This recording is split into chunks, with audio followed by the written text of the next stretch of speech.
morning, guys. Yeah, former President Trump is safe following a second assassination attempt at Trump International Golf Club in West Palm Beach yesterday. Fox News obtaining this photo showing Ryan Wesley Ruth, the suspected gunman, moments after his arrest. A Florida sheriff who was on the scene spoke about the suspect's demeanor during that arrest. I was at the scene, and he had a very, very kind of detached, flat facial affect. Like, it wasn't bothering him. Blue lights everywhere, helicopter overhead. He never said, "Hey, what's that about? Why did I get stopped?" This picture shows the AK-47 style rifle that was seen by the Secret Service pointing out through a chain link fence, as sheriffs also uncovered a GoPro camera and a backpack. The former president was playing the fifth hole when Secret Service agents spotted the suspect and opened fire. According to authorities, Ruth was 300 to 500 yards from Trump. In the bushes where this guy was is a AK-47 style rifle with a scope, two backpacks which were hung on the fence that had ceramic tile in them, and a GoPro, which he was going to take pictures of. So those are being processed right now. Rifle was pointed out. Our agents engaged. We are not sure right now if the individual was able to take a shot at our agents, but for sure our agents were able to engage with the subject. The suspect fled the area in his car, which was quickly spotted on I-95 after a witness saw and took a photo of the vehicle and license plate. He was stopped and arrested. The FBI is now taking the lead on the investigation into the scene and the suspect, who we are learning more about. So he's originally from North Carolina and moved to Hawaii in 2017. He has prior arrests for drug possession, driving without a license, expired inspection, and operating a vehicle without insurance. And back in 2002, he barricaded himself in his roofing company's office during a 3-hour standoff with police following a traffic stop.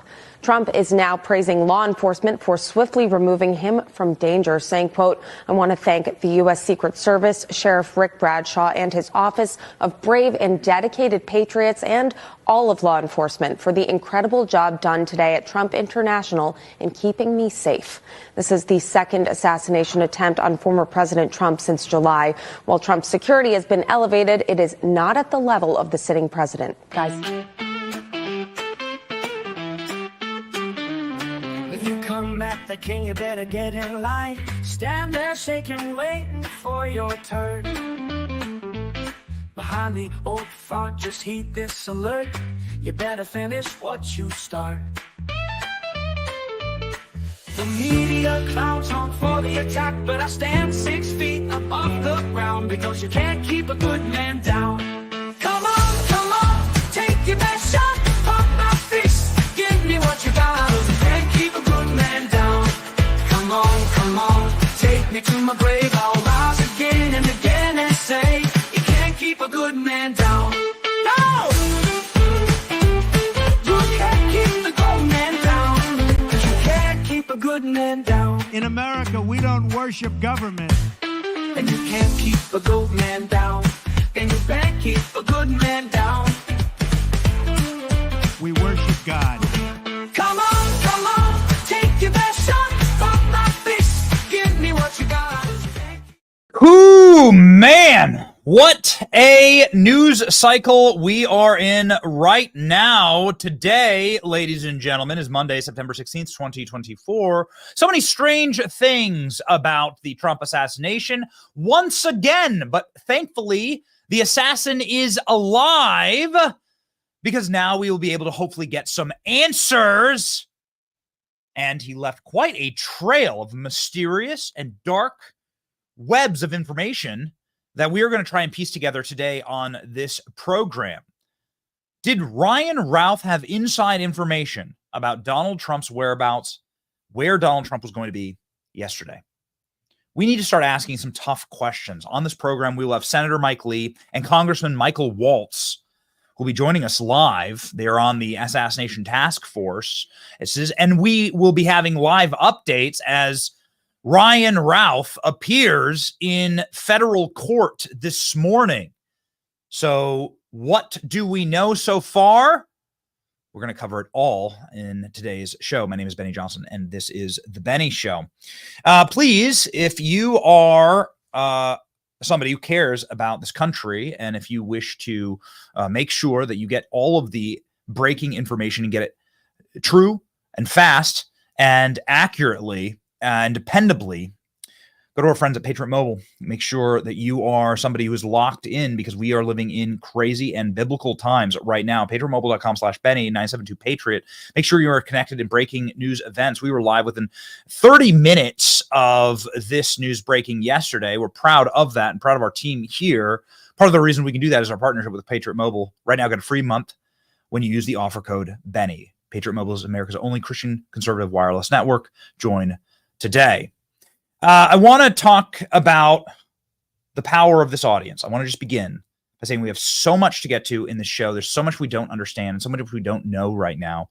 And we're going to try to make some sense of what seems like a crazy deja vu to certainly to me, and probably to you. If you pay attention, then you're potentially piecing together some very odd similarities between this shooter and the shooter in Butler, Pennsylvania. And I want to begin by saying there's no such thing as a conspiracy theory. There's just theories. There's just people asking questions. There are facts, and we wish to present to you as much as we know right now. And then there's speculation. And we're going to have to speculate a little bit on this program about what the hell happened. As a man who, just a quick update on the news, a man named Ryan Ralph, who's a Democrat, who has Kamala Harris bumper stickers on his car and has donated to Democrats dozens of times, was within just a few hundred yards of President Trump with a rifle with a scope inside of a sniper's den when nobody knew where the hell Donald Trump was that day. His schedule was not public.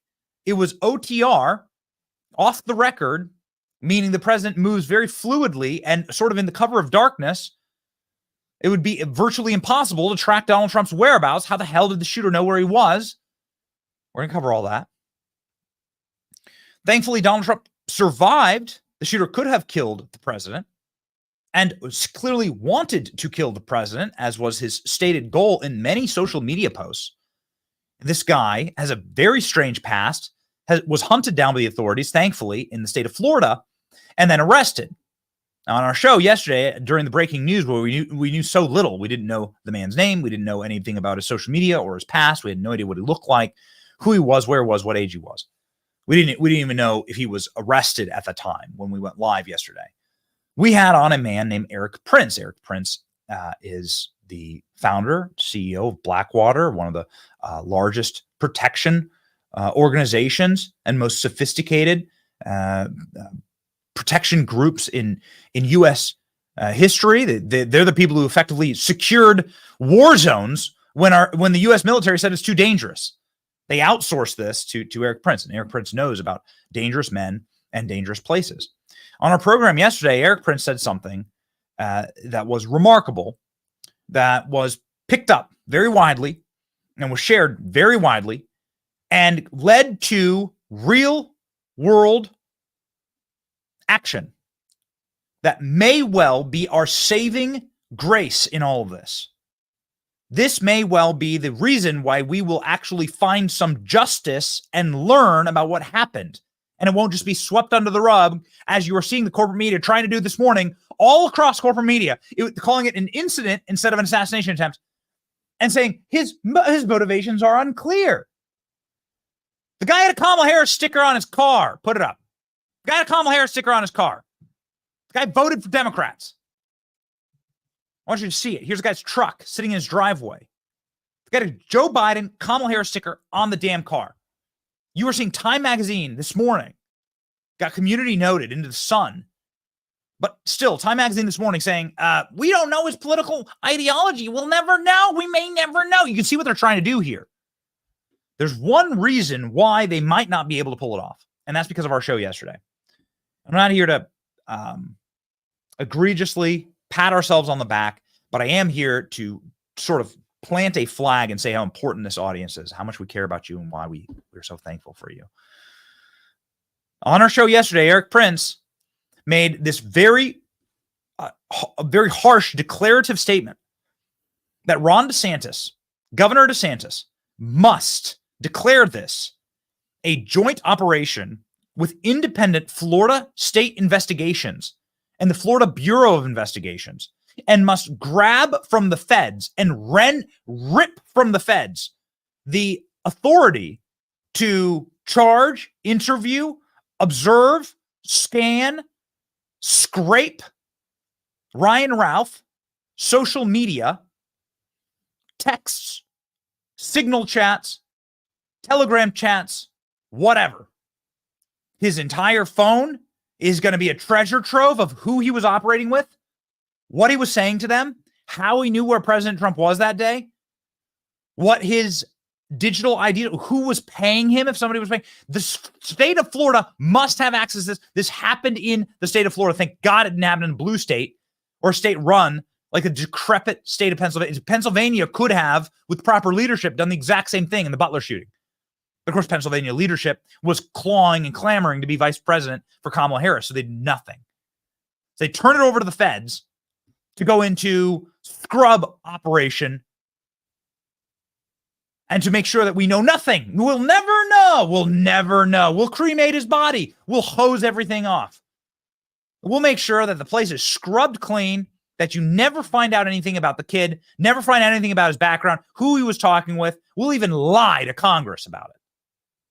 Thankfully, Ron DeSantis heard us. This is the power of this audience. I want to just begin with a victory today as we get into the dark story and strange actions of Ryan Ralph. Here is Eric Prince calling for Ron DeSantis to assert state control over this investigation and rend back the information and power from the feds. This is called the 10th Amendment in action. Go. Can you please, since we know that the governor follows our accounts quite closely, can you please give a message to Governor DeSantis from your security expertise and perspective on this? Governor DeSantis, love what you've done with the state of Florida. Now is the time to prove the Florida Bureau of Investigation's merit in cracking this crime and not brushing it under the rug like happened in Pennsylvania. Yes, I believe that if at the very least, what this would provide is transparency, that then all of us could agree on the terms. Because what we saw in Butler was Thomas Crooks, the FBI contacting Gab, saying that we have the account of Thomas Crooks. He's a far left winger who supports Joe Biden. You can see that through his posting. And the owner of Gab coming out and saying, here are all of his posts. This guy is a left wing Joe Biden supporter. The next day, the FBI comes in and testifies that he's actually a right winger. And I don't know if that the intention, obviously the intention there is to confuse or to cross the wires. But guess which narrative the corporate press run with? Of course. Exactly. So again, the state government has a huge role in this, in preventing assassination and murder in their state. Clearly, the federal government cannot be trusted here. Sadly, yes. It's a time for Governor DeSantis to flex up and to see that this is done properly. Well, we want to thank you for watching yesterday. We want to thank you for being part of this audience, because we have had a real world effect on this investigation. Ron DeSantis yesterday, after we went live and after that post went thermonuclear viral, I don't know, it got millions of views on our social media, and it was picked up by hundreds of news outlets. Ron DeSantis, through that pressure, put out this post last night. The state of Florida will be conducting its own investigation regarding the assassination attempt of Donald Trump at Trump International Golf Club. People deserve the truth. Do you see that? You see that? You see what we did together? People deserve the truth about the would-be assassin and how he was able to get within 500 yards as president and current GOP nominee. Attorney General Ashley Moody still silent on this, so we look forward to that, and we are going to be muscularly driving for the Attorney General of the state to launch her own and open her own investigations. Let me layer on top of this something I believe is incredibly important. Ron DeSantis has an opportunity to become a living legend in this moment. Ron DeSantis needs to assert full control, since this happened inside of the Florida jurisdiction. And my team is telling me to state this correctly. There is no Florida Bureau of Investigations. My apologies. Florida Department of Law Enforcement, FDLE. So this would be who would be investigating. I want to make this very clear. Okay. All right. Got it. And we want to encourage correctly the purpose of our calls here is actually something that everyone should celebrate, which is an independent investigation that confirms what the feds are going to tell us. Why wouldn't that be? Why wouldn't that be something that we all want here? I'm sorry, but feds have lost all credibility. We've seen what you've done with Hunter Biden's laptop, with Russiagate. We've seen what you've done in Butler. We know nothing. We have nothing. In Butler, the FBI has effectively handed an empty bag to congressional investigators. And we're going to have one of them on the program here in just a second. They've done nothing. They said his phone's encrypted. And so we can't, his phone, we can't get into it. We can't ever figure, we'll never know. We'll never know. Sweep it under the rug. Doesn't fit the narrative. Not here. They're going to try and do that. They're going to try and eliminate this from the public side. And we're not going to let it go. We're not going to let it go. We did everything in our power to ensure that we went to Butler, Pennsylvania. We covered the assassination. We did nonstop. We did everything to ensure that this wasn't something that could leave the American conscience, because left-wing violence is the only true violence that is happening with regularity on a political landscape here in the country, and we need to really have a hard take on this. In the program, we're going to show you exactly what the unhinged radicalism of the left, and how, quite frankly, what they state is this: if you disagree with them politically, you're not human. If you disagree with them politically, you're not deserving of life. This is the ideology of the left, and we wish to expose that. Many members on the left are celebrating the fact that there was another assassination attempt on Donald Trump, just like they did the first time. The only way to actually make this stick is to have a real investigation of this real Kamala Harris and Joe Biden voter and donor who tried to kill Trump yesterday, and to start saying it and putting it in those terms. And the only way we're going to be able to put it in those terms is if Ron DeSantis has the balls to step out there on a daily basis and give press conferences. This is what we need. We need a daily press conference basis. I have a tweet on this. Put it up. I said, great job, Governor. Here's what you do next. Full state authority. This crime happened in your state. You have full rights legally to not only participate in this investigation, but to learn everything along with federal authorities. This is a 10th Amendment situation. The state of Florida must muscularly assert its right to learn everything the feds know and to be present during interrogations, assessment of electronics, gathering of evidence. 2, hold a daily press conference. Do not let this slip from the psyche of American people. Release information. We've heard nothing but lies from the Secret Service. We've heard nothing but lies from the feds on the Butler assassination. Nothing. I mean, lies, verifiable lies, demonstrable lies. Josh Hawley just released a whistleblower report this morning. Devastating.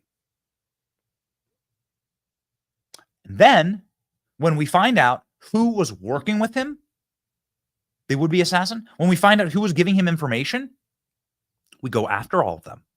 We expose the network of people who wish to kill President Trump from the inside, from the outside. Not sure. Was it somebody at his club?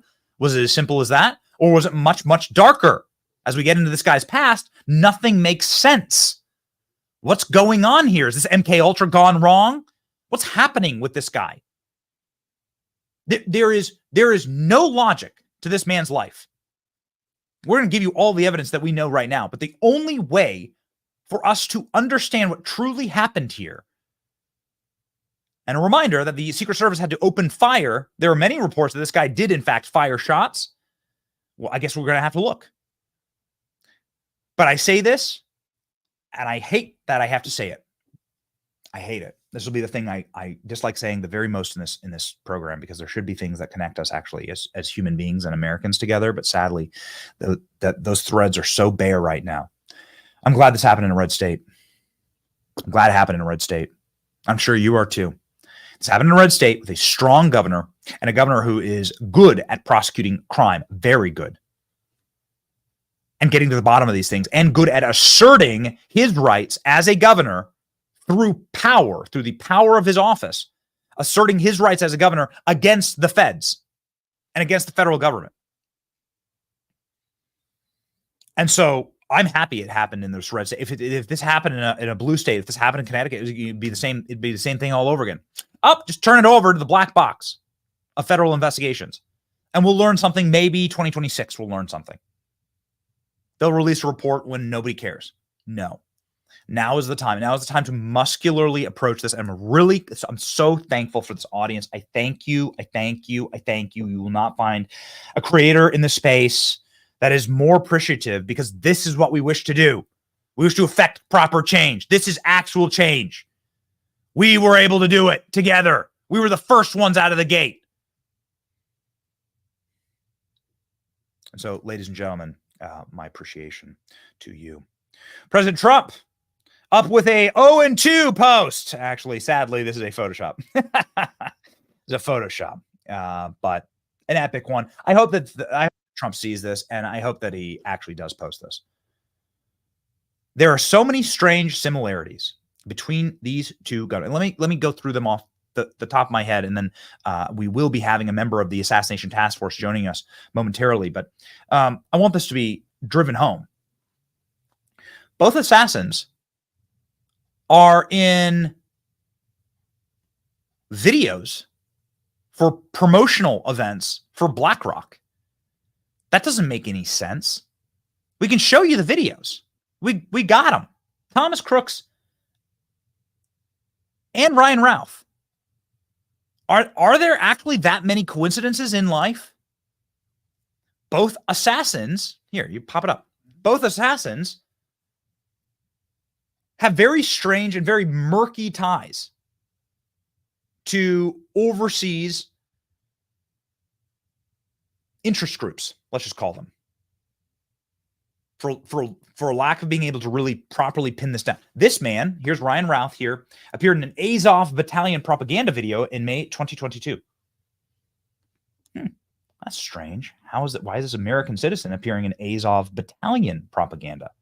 This man was completely and totally radicalized by the Ukraine war. He spent what seems to be the last bits of his free life, because I don't believe this man will ever see the light of day again, not in the state, not being prosecuted in a state like Florida. He will die in prison. And he's sick. He's 58 already. You can see here Thomas Crooks in a BlackRock ad.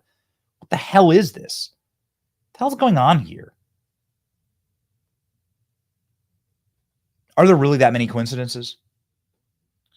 According to the feds, because we have to just depend on them because they're the ones who have all Thomas Crooks's devices, Thomas Crooks completely disappeared off the map. Nobody's interviewed his parents. Nobody asked his parents about this.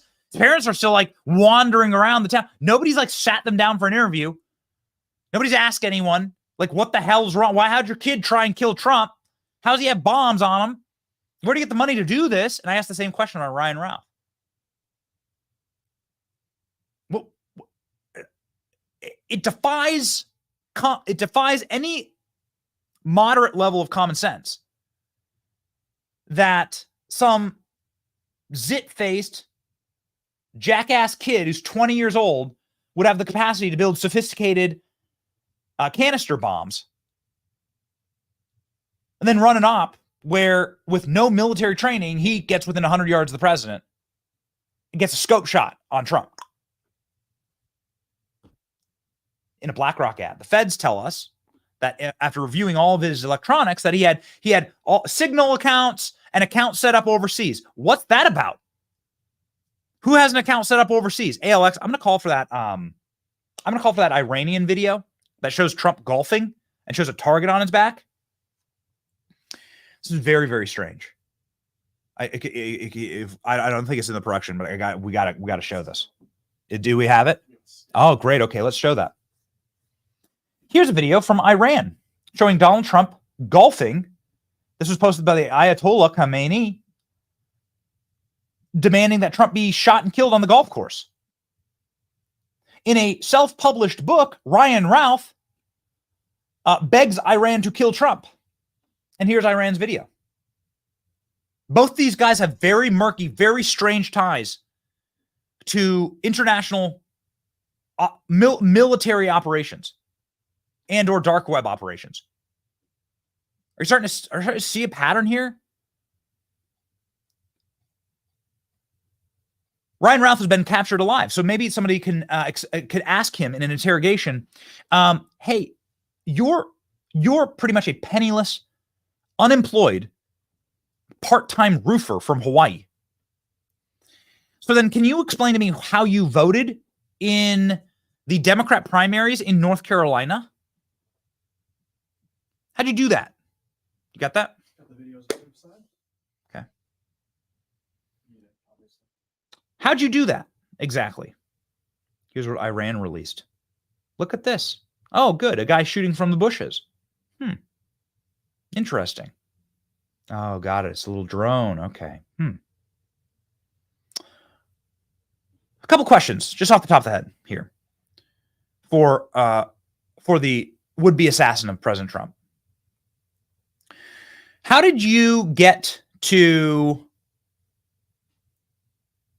the place where you could be within a couple hundred yards of Donald Trump?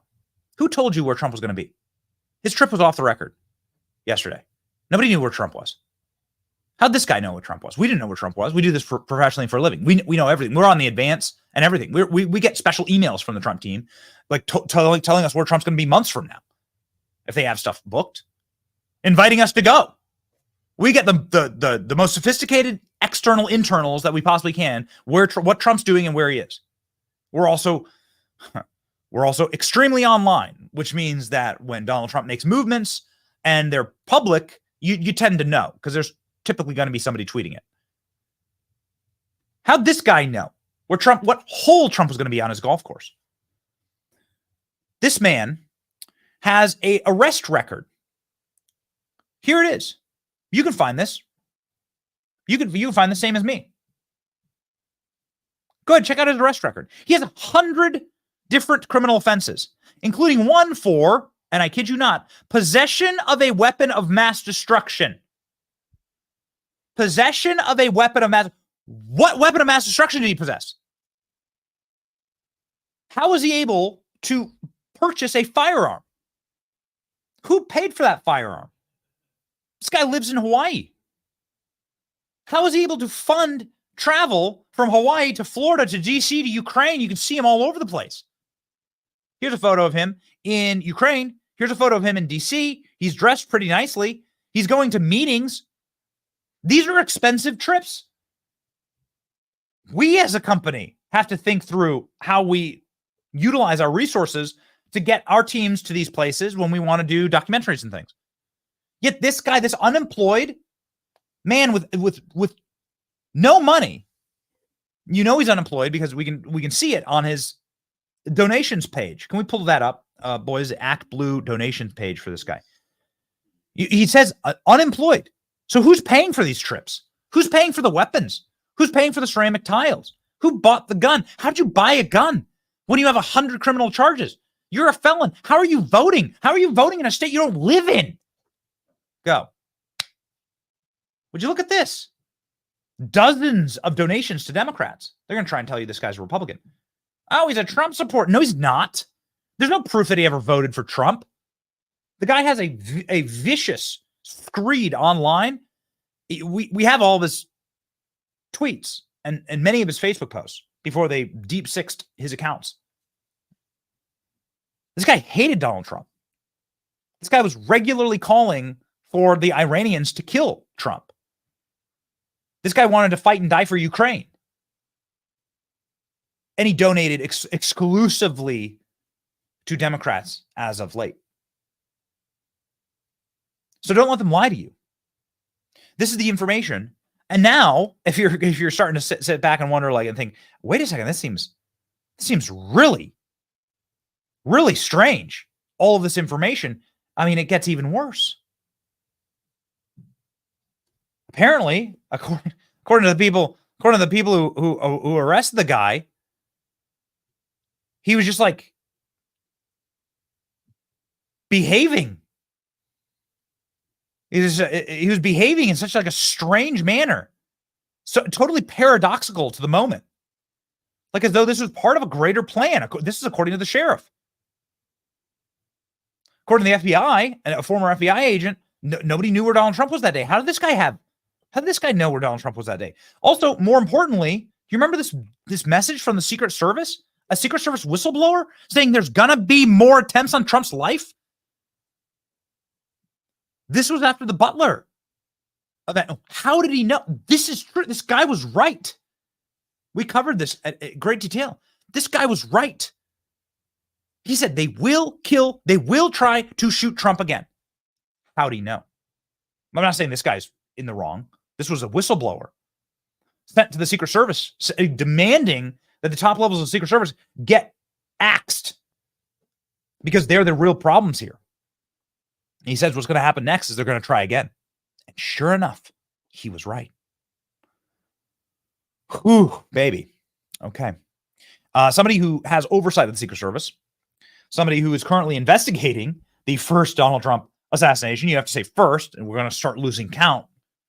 So baker's dozen, going to get a discount here, is a wonderful member of Congress who's obviously joined our program before to talk about this, a man who deeply understands what being in a war zone means and stakes right now. Congressman Waltz joins the program.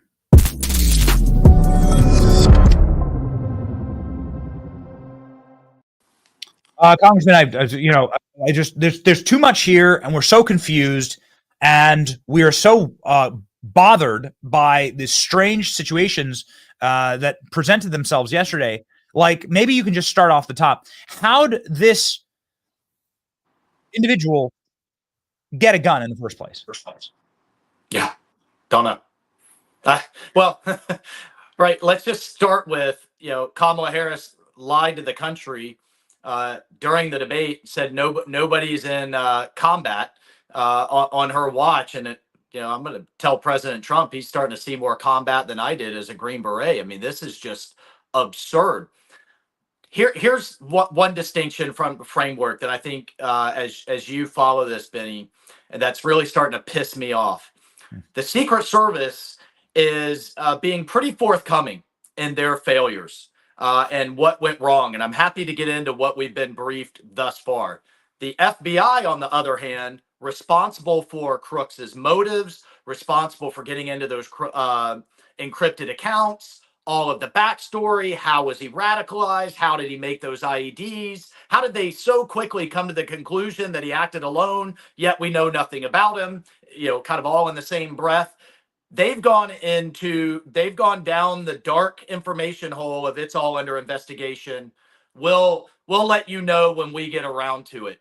Totally unacceptable. And I'm in discussions about getting them all subpoenaed because they should be. That's just not acceptable. This wasn't like Bill Clinton or Jimmy Carter, a one-time incident that we could take our time, unpacking and cross the T's and dot the I's. Yeah. The Secret Service responsible for its failures. We were briefed last week, and I about fell out of my chair a half a dozen times. The very basics, like giving local law enforcement instruction for how to secure the AGR building. That didn't happen. The site lead basically said, you guys got it, right? Good to go. Local law enforcement, especially in these rural areas, they may not have anybody they could spare. I mean, they didn't cross-check. Are you putting one officer on there? Are you putting them on top of the roof? Are you putting them inside the building? What kind of assets are you putting in place? The Secret Service site lead in advance didn't even check Butler County, PA's plan. Butler brings in another county, Beaver County, and they never attended any of the meetings. They all were on a common radio station or a common radio frequency. Nobody was using it. Everybody was texting and calling. So when you have shooter on the roof, get them off the stage, act now, it across the net never happened. The unified command post was in a different place than the detail lead for the president himself, his body guy.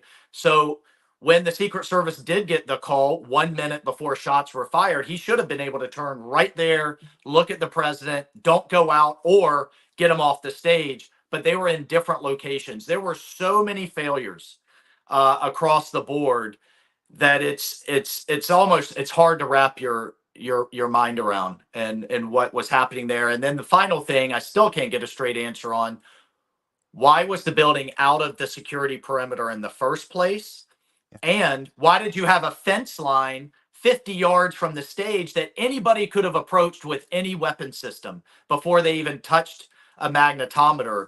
And my message to the acting director was accountability isn't what just happened with your assistant director over the protective detail that you get to retire with a 30-year pension and sail off into the sunset and go fishing. We need to see actual punitive accountability, people fired, people penalized, because we have people dead. We have Americans dead because of these failures. That's one. And then two, and I know you've been covering this, the rhetoric from the left has got to stop.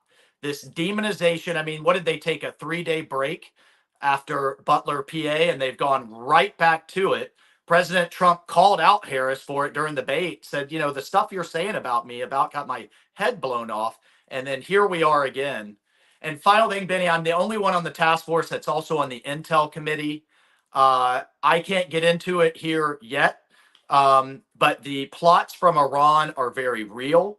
They are ongoing. And we have heard zilch, squat, nothing from this administration, not even a strongly worded letter in terms of consequences for an adversary that is trying to kill a former president and current candidate. If it were Russia with ongoing plots trying to kill Harris or Biden, the media would be screaming their heads off, demanding condemnation from every Republican that came on television. But it's just kind of washed away.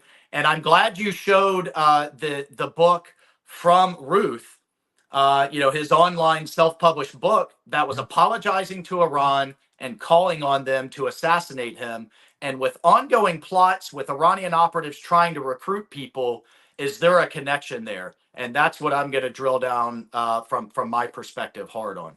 I mean, past this prologue, right? So here's Iran producing a video where they shoot President Trump, they kill President Trump on his golf course from the bushes. This is available. It's currently available. This is put up by the Ayatollah Khomeini. This guy had really mysterious, very strange international ties. For some reason, he was allowed to vote in the November primaries in North Carolina. He lives in Hawaii. He has a Biden-Harris sticker on his truck. He's traveled to D.C. and lobbied Congress, traveled to Ukraine and tried to recruit soldiers for the war there. And he's unemployed. This guy has a criminal record, long as my arm, 100 counts, including a weapon of mass destruction count. Yet he's free to walk the streets and buy weapons and show up at Trump's golf course. What the hell is going on, Congressman? Yeah.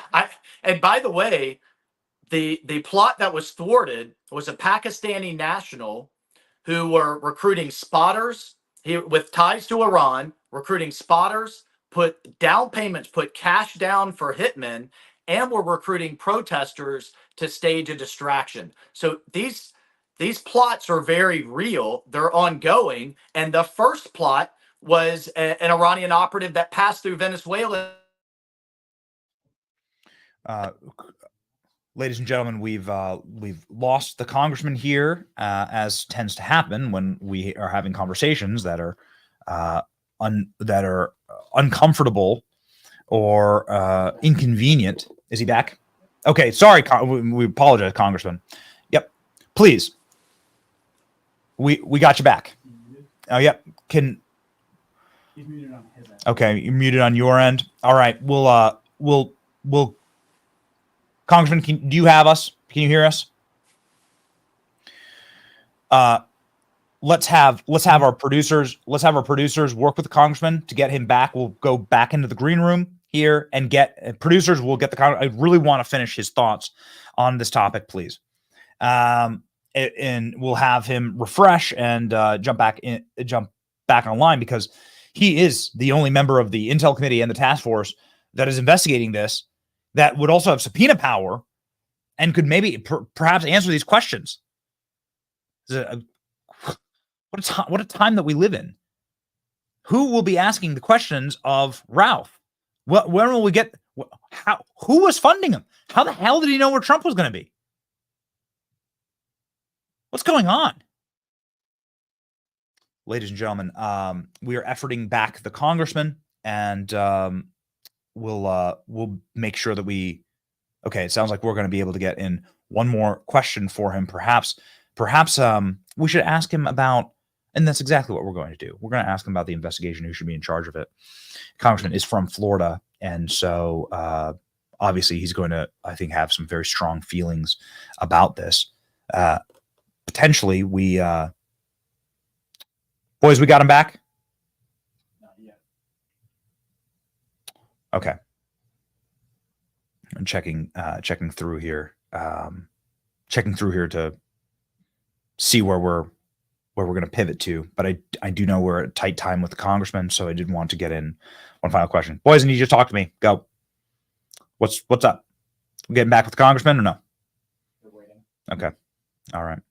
They're having connection trouble with the congressman. We'll see if he comes on back. Just pop him back in, and if he pops back in and we have a good connection.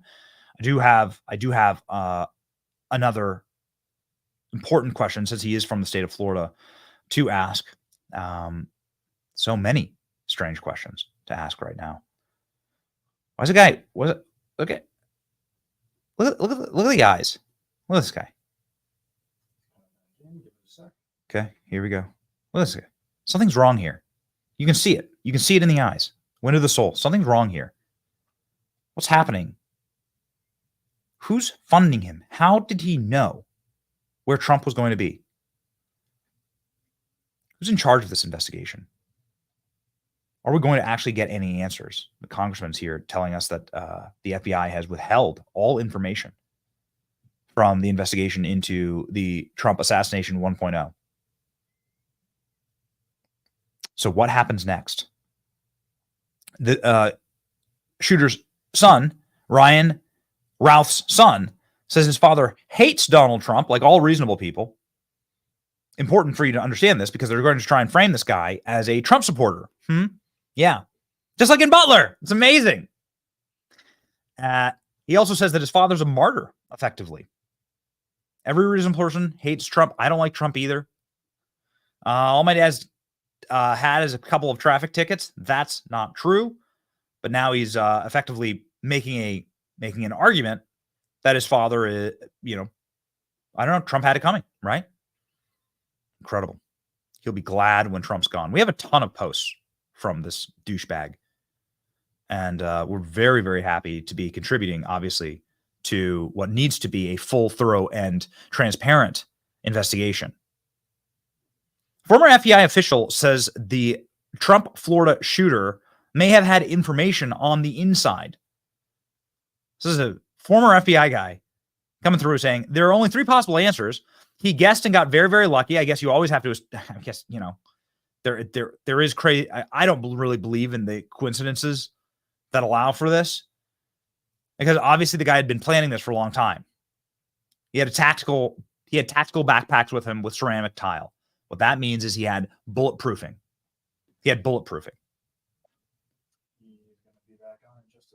Okay. Here we go, right to you. And then he followed Trump to his golf course, and he may have inside information about Trump's schedule. Crazy. Okay, so the FBI. So Congressman, how are you doing? Good, nice. We're good. Okay. Technical issues solved. So you were talking about the FBI and how they've withheld evidence. You have a former FBI official who was on Fox News this morning saying this shooter clearly may have had inside information about Donald Trump's whereabouts. This makes a lot of sense to us since we follow Donald Trump's movements obsessively on this show, and we're well aware of where the president's going to be and planning to be. This was an OTR trip. How did he know the exact hole that Donald Trump was going to be? How was he prepared with an entire sniper nest set up? Look, we'll dig into it. I will say just 2 data points just to figure in. One, it is not hard to figure out when President Trump's motorcade is moving, and to see that movement towards the golf course when you're in Palm Beach, and you know how confined and small that area is coming across the bridges. 2, the 5th hole, and I'm convinced, I don't know this for a fact, but I'm convinced that the reason the agent was scrubbing the tree line so closely is because that's where the paparazzi usually sets up. That's where the photographers usually set up. It wouldn't even surprise me if the photos that you see in the Iranian video were taken from that hole. And so I just don't think it would be that hard for him to see the motorcade movement. And by the time you get to the clubhouse and play 4 holes, for him to get in position. But if there's an inside issue, I mean, that is just explosive in so many ways. So, but just take those data points, and then I definitely praise Governor DeSantis for stepping in and putting his resources in. Yes. I also call on New York and New Jersey, where President Trump also has residences, also has courses. If the Secret Service is saying they're resource starved to get up to a presidential level for Biden, Harris, and Trump, and you have the UN with 150 world leaders coming in, you've got world leaders coming in to Delaware this weekend. If there's a resource problem, then the governors need to step in and help. This is all hands on deck for the sake of our republic. And again, I call on Democrats, if you really care so much about our democracy, then stop demonizing them, because when you tell your followers that the ends justify the means, he has to be stopped no matter what it takes. Clearly, some deranged individuals are listening, and they're taking the left at their word, and they're willing to do anything necessary. And then we already talked about the foreign components here. There is a lot to unpack.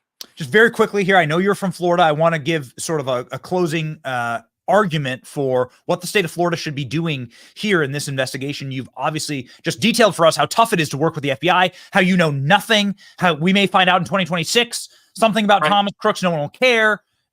What should the state of Florida be doing? I am advocating for daily press conferences, for releasing of information to the public, for full capture of the man's electronic devices, who he was working with, who he was communicating with, who was being funded.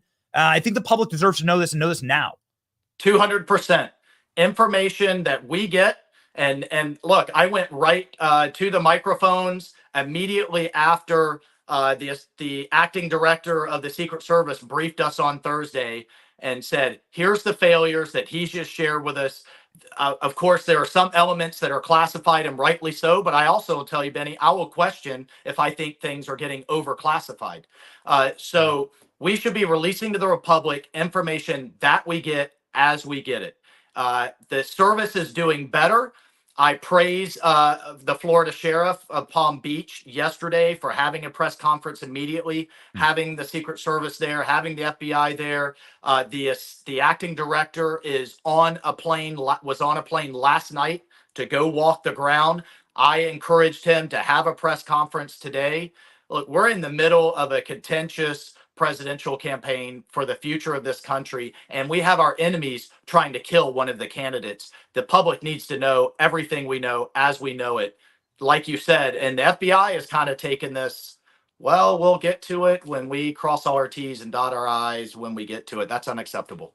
Yeah, totally unacceptable. And this man's alive, and he can be interrogated. We can find out. You can ask questions of him. And we really hope that Ron DeSantis captures everything. He's done a great job here in the state of Florida, and obviously is a law and order governor. Yeah. Thank you. Agree. Thank you so much, Congressman. Please come back anytime and brief us. We deeply, deeply appreciate it. Everybody follow the great Representative Mike Waltz. Waltz with a T. Waltz. That's right. I'll never ever say it incorrectly again.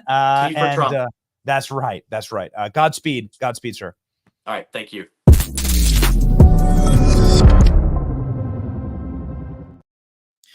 Ladies and gentlemen, locking it in for the truth on this program, asking the questions. There is no such thing as a conspiracy theory.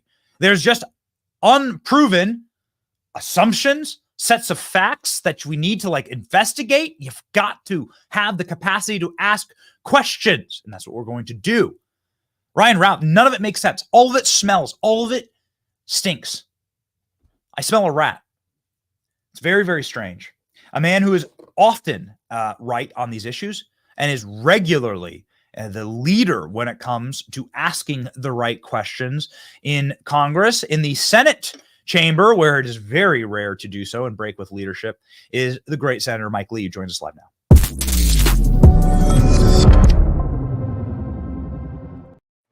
There's there's nothing wrong with being a skeptic, Senator. And I think the American people are rightly skeptical about the feds swooping in and once again taking over these investigations and are saying, we want answers now. Why is President Trump suffering through multiple assassination attempts in the lead up to this presidential election? Well, yeah, look, first of all, we should all pray for President Trump and pray for America and fight for freedom. You know, what the left routinely says about Trump creates this mindset that I can only describe with the title of a movie, Operation Valkyrie. And it's that kind of mindset that leads to assassination attempts. If anyone needs to tone down the rhetoric, it's the left. Now, this is the second time someone's tried to kill Trump just in the last few months. And Chuck Schumer is wasting time with messaging bills on things like in vitro fertilization with a bill that does a whole lot more than that, to try to hurt Republicans rather than to protect our democratic institutions and our constitutional republic, to say nothing about our presidential candidates. This isn't helpful. And it's certainly not helpful for people to be going around saying things like Trump is a direct threat to American civilization and he has to be eliminated. And yet you continue to hear things like this uttered on MSNBC and other channels, even within the last 24 hours. That's disgraceful. So what happens next? We've gotten nothing from Butler. Nothing. And it's been incredibly frustrating. Your colleagues, Senator Hawley, out of, I think, a fit of pique, just this morning said, here's what all the whistleblowers have told me. I'm just going to release all the report. Your other colleague, Richard Blumenthal, said that the American people will be disgusted when they find out the security lapses. The Secret Service is something typically not a tone that he strikes, especially since he so despises President Trump. Will we ever get answers, or will this just become normal, where we just have to assume that if you stand against the machine in Washington, D.C., you're just going to have shots on your life? Yeah, look, I hope and expect that we will get answers. We will get answers, especially if we see Donald Trump elected as the next president of the United States. Then the information will come out. In the meantime, I don't think we're going to see anything terribly certain come out of the investigation surrounding Butler. Now, with this attempt yesterday that we had taking place at President Trump's Trump International Golf Club, we do have some light at the end of that tunnel, because the state of Florida, as my friend Governor Ron DeSantis announced yesterday, will be conducting its own investigation regarding that attempted assassination. And that's a good thing, because the state of Florida has its own subpoena power, its own investigative authorities, meaning we don't have to rely on federal investigators who ultimately answer to somebody who serves at the pleasure of President Biden in order to release this truth. The people certainly deserve the truth about the would-be assassin and about how he was able to get within 500 yards of the former president and the current GOP nominee. That one, of course, is a little bit different than Butler in other respects, including the fact that the shooter in the Butler attempted assassination is dead. So he's not on trial, which makes the Secret Service's penurious holding of information, the stingy release of any information relevant to it, all the more inexcusable. It's not like there's a criminal trial that they have to prepare for in that case with regard to that shooter. and yet they're holding it all back. And I think that's disgraceful. But like I say, I think that will change once President Trump becomes president again. There got to be, you're a man who knows the Constitution better than anybody. I'm sure you're everyone's taking a hard look at the 10th Amendment right now and saying Ron DeSantis does have every right. Eric Prince was on our show yesterday, right off the top, I mean, within the hour of this happening, saying Ron DeSantis needs to lock this down, lock this information down, get state agents in as witnesses to interrogations, go through his electronic devices. This is something that's been such a black box out of Butler. Oh, we can't get best hackers in the world. We can't get into his phones. All of these platforms clearly have back doors into them, but we just can't figure out what Thomas Crooks's motives were. This is clearly something that Ron DeSantis has the right and actually the obligation in this current environment to do. And it's going to be good because then we'll be able to make sure that the evidence that is put out there is true and is clear and has been independently verified, right? No, that's exactly right. And they have this investigation going, I believe, with an eye toward keeping the public informed.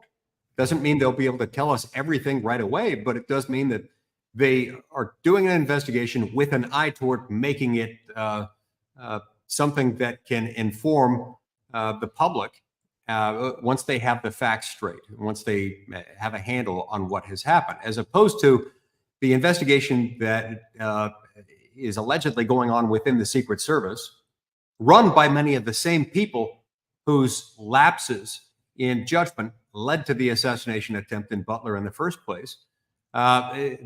Their effort seems to have no end in sight.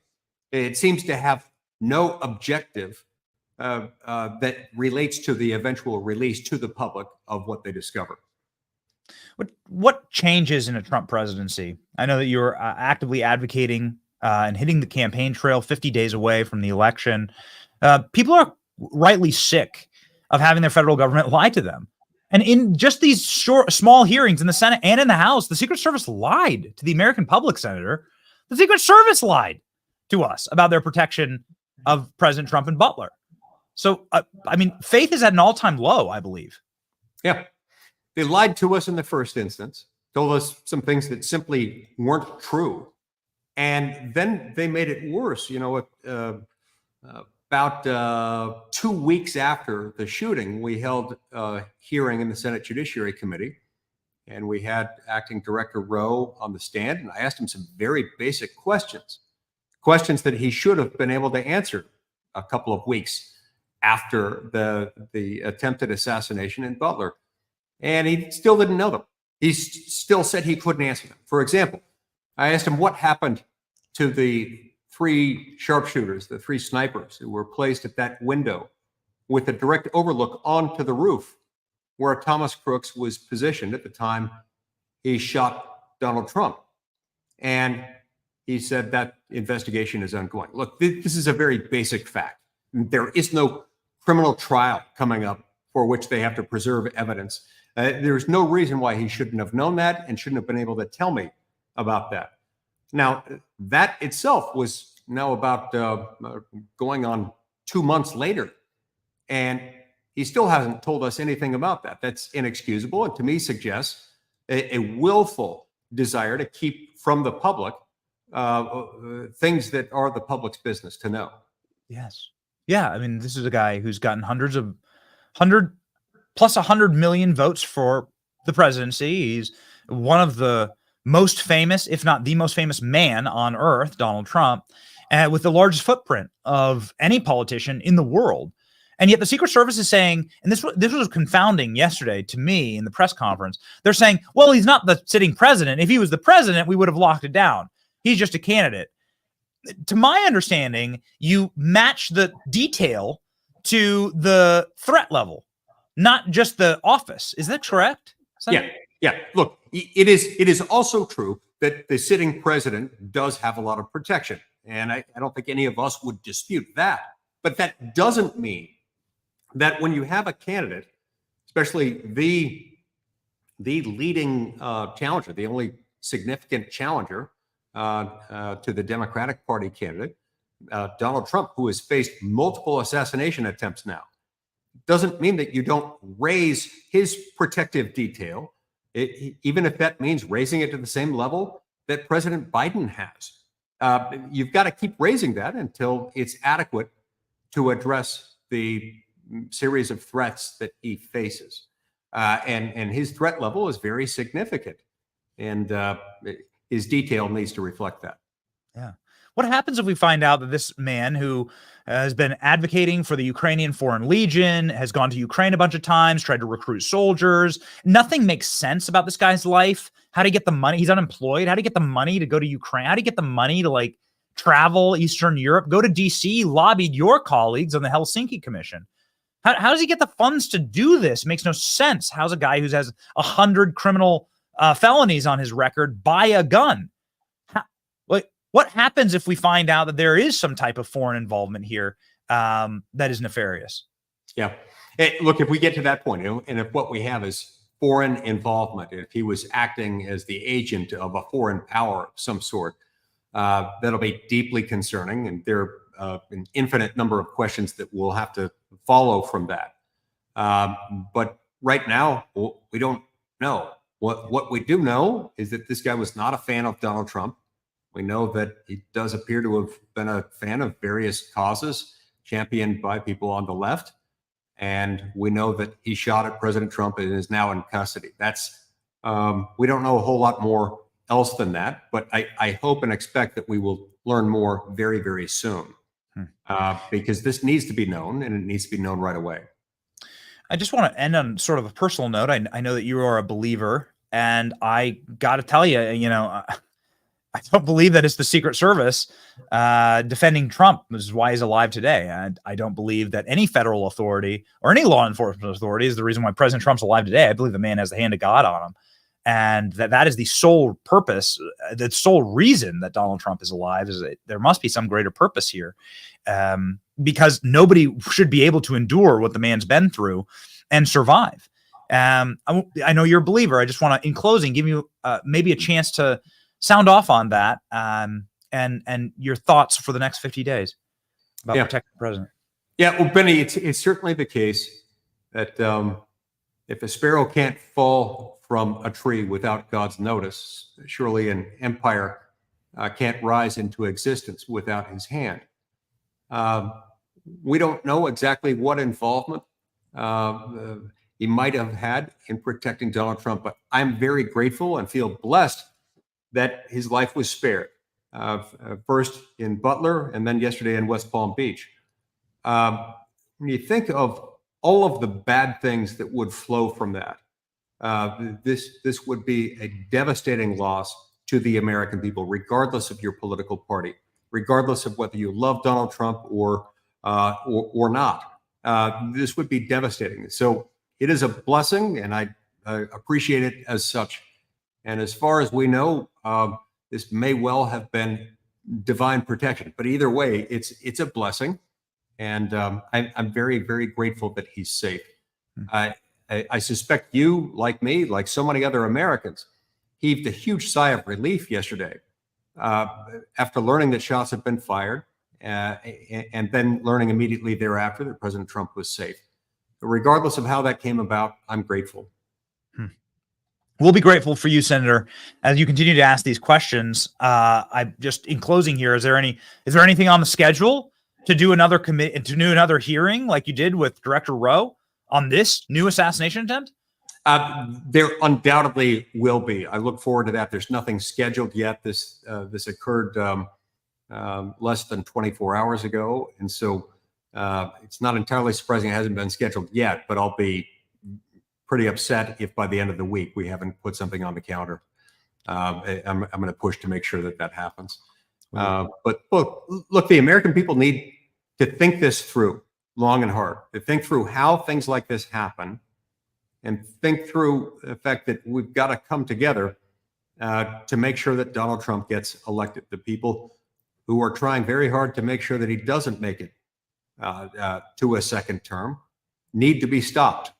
And we need to make abundantly clear that this is not an acceptable way to resolve differences. And I call on people on the other side of the aisle to stop using terminology that inflames and that tends to incite people to violence. When you compare someone to Hitler, That is what that does. So if you want to make the Hitler comparison, you got to be prepared to back it up. They can't, and therefore they haven't, and they won't, because it's not a fair comparison here. But when you do that, and you do it unfairly, as they have here, over and over and over again, these are the fruits. This is where it leads, and I call on them to stop. Yeah, it's very much a dehumanizing death cult, and if you disagree with them politically, they really don't care if you live or die, and it is an awful and grotesque place to be politically. And you obviously can't share a country with an ideology like that. You can't, because it ends badly, and we've seen that time and time again in history. Everybody follow Based Mike Lee. You can find him here with his nearly 300,000 followers in this incredible account with the beautiful avatar there with the glowing eyes. Ladies and gentlemen, and as the senator who's been obviously on the right side of pretty much everything, and sometimes the lone man in the wilderness calling out, but always right. We look forward to your questioning when there's a new hearing on this new assassination attempt. Senator.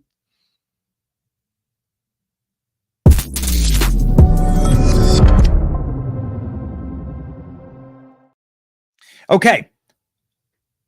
Breaking news. We have more breaking news. Here we go. Getting caught up. The AP. Records show the suspect in the attempted Trump assassination spent nearly 12 hours near the golf course before being confronted. Right? So this guy was lurking around for 12 straight hours. Records show the suspect attempted a Trump assassination 12 hours in the golf course before being confronted. Federal prosecutors' complaint against Ralph has been filed in court. According to the complaint, cell phone records show that Ralph was in the area of the golf course for about 12 hours, from approximately 1:59 a.m.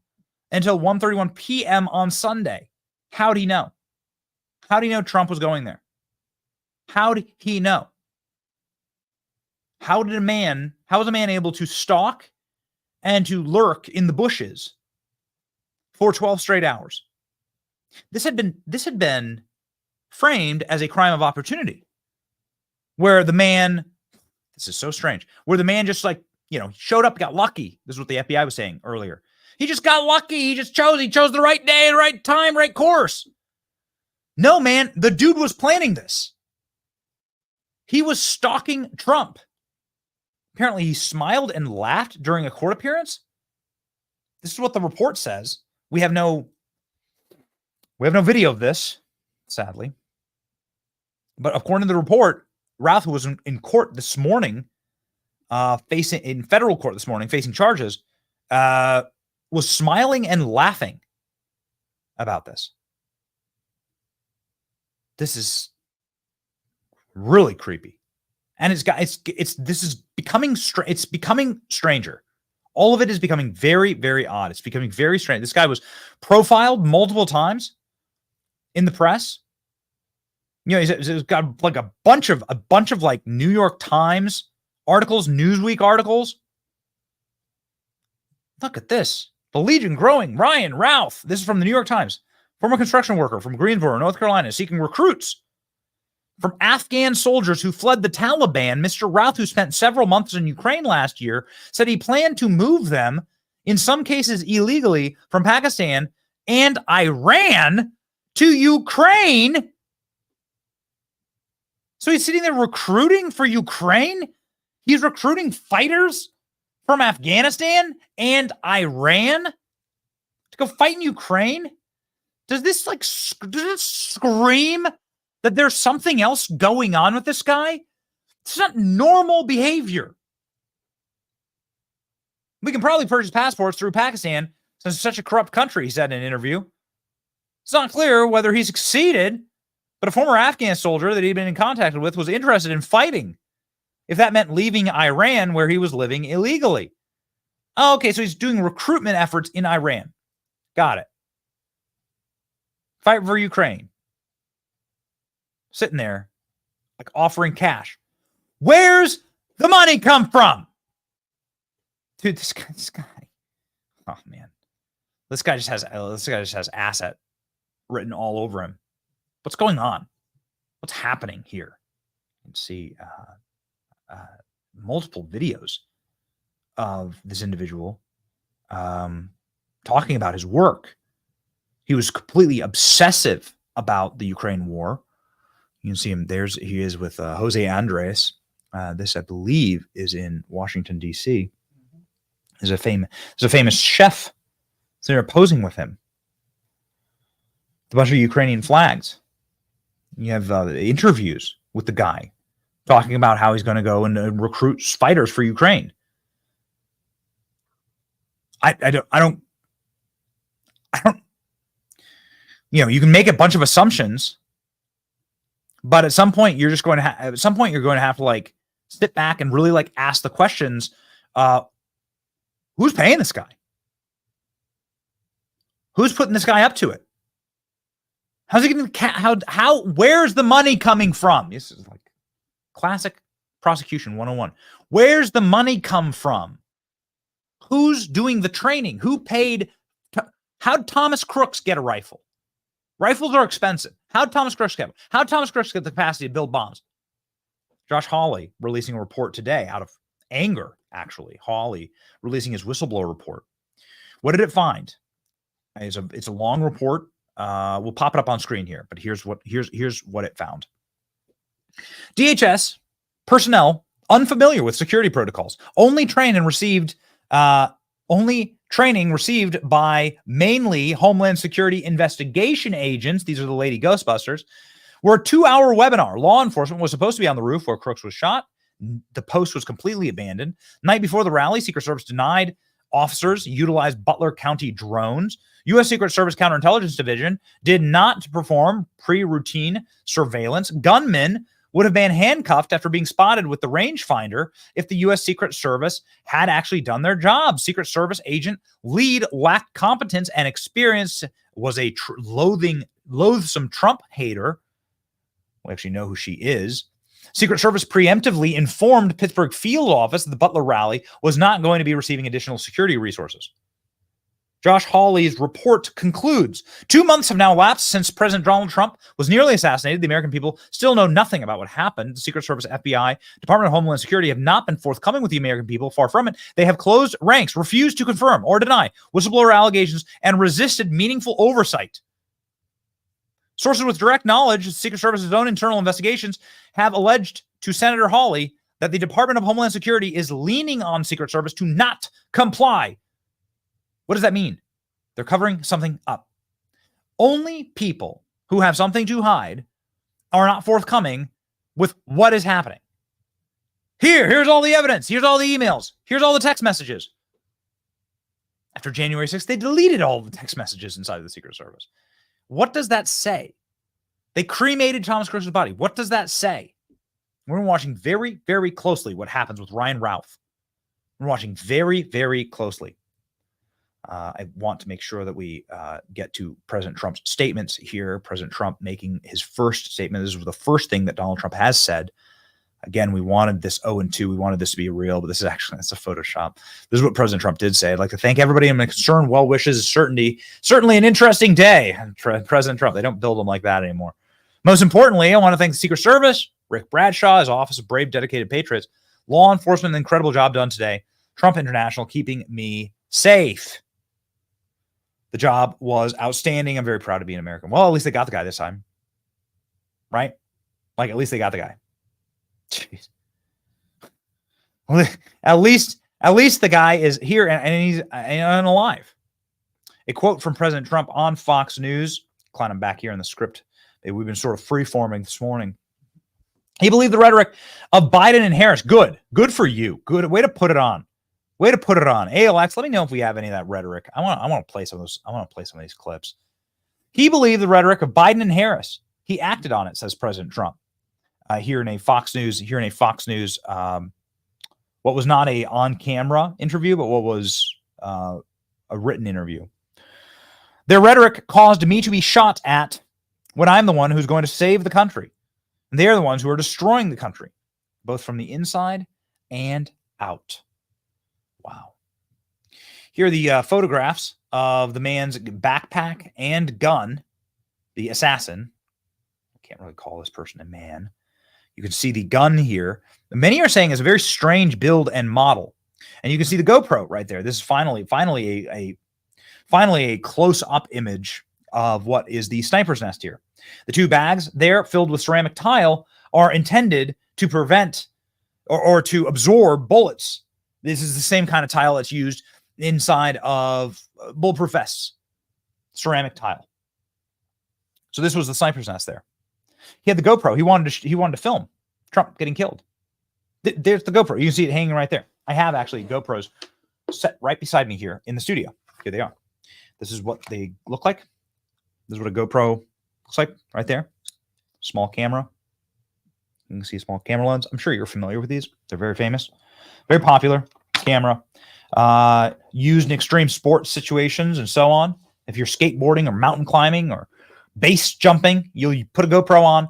This man hung a GoPro in order to film his killing of Trump. What kind of a firearm is that? What is that? I know there are plenty of firearm experts in the audience. What the hell is that? People are saying it's a very strange build. I got to tell you, I have not pinned it down. There are big arguments online right now as to what that firearm is. How the hell did a guy who has had 100 arrests, who's had an arrest for weapons of mass destruction. Can anybody explain that to me? It's on his arrest record. Possession of a weapon of mass destruction. What is that? Can somebody explain how this guy got a gun? How's this guy voting? We're going to keep asking these questions. We're going to keep asking these questions. Whew, baby. The sheer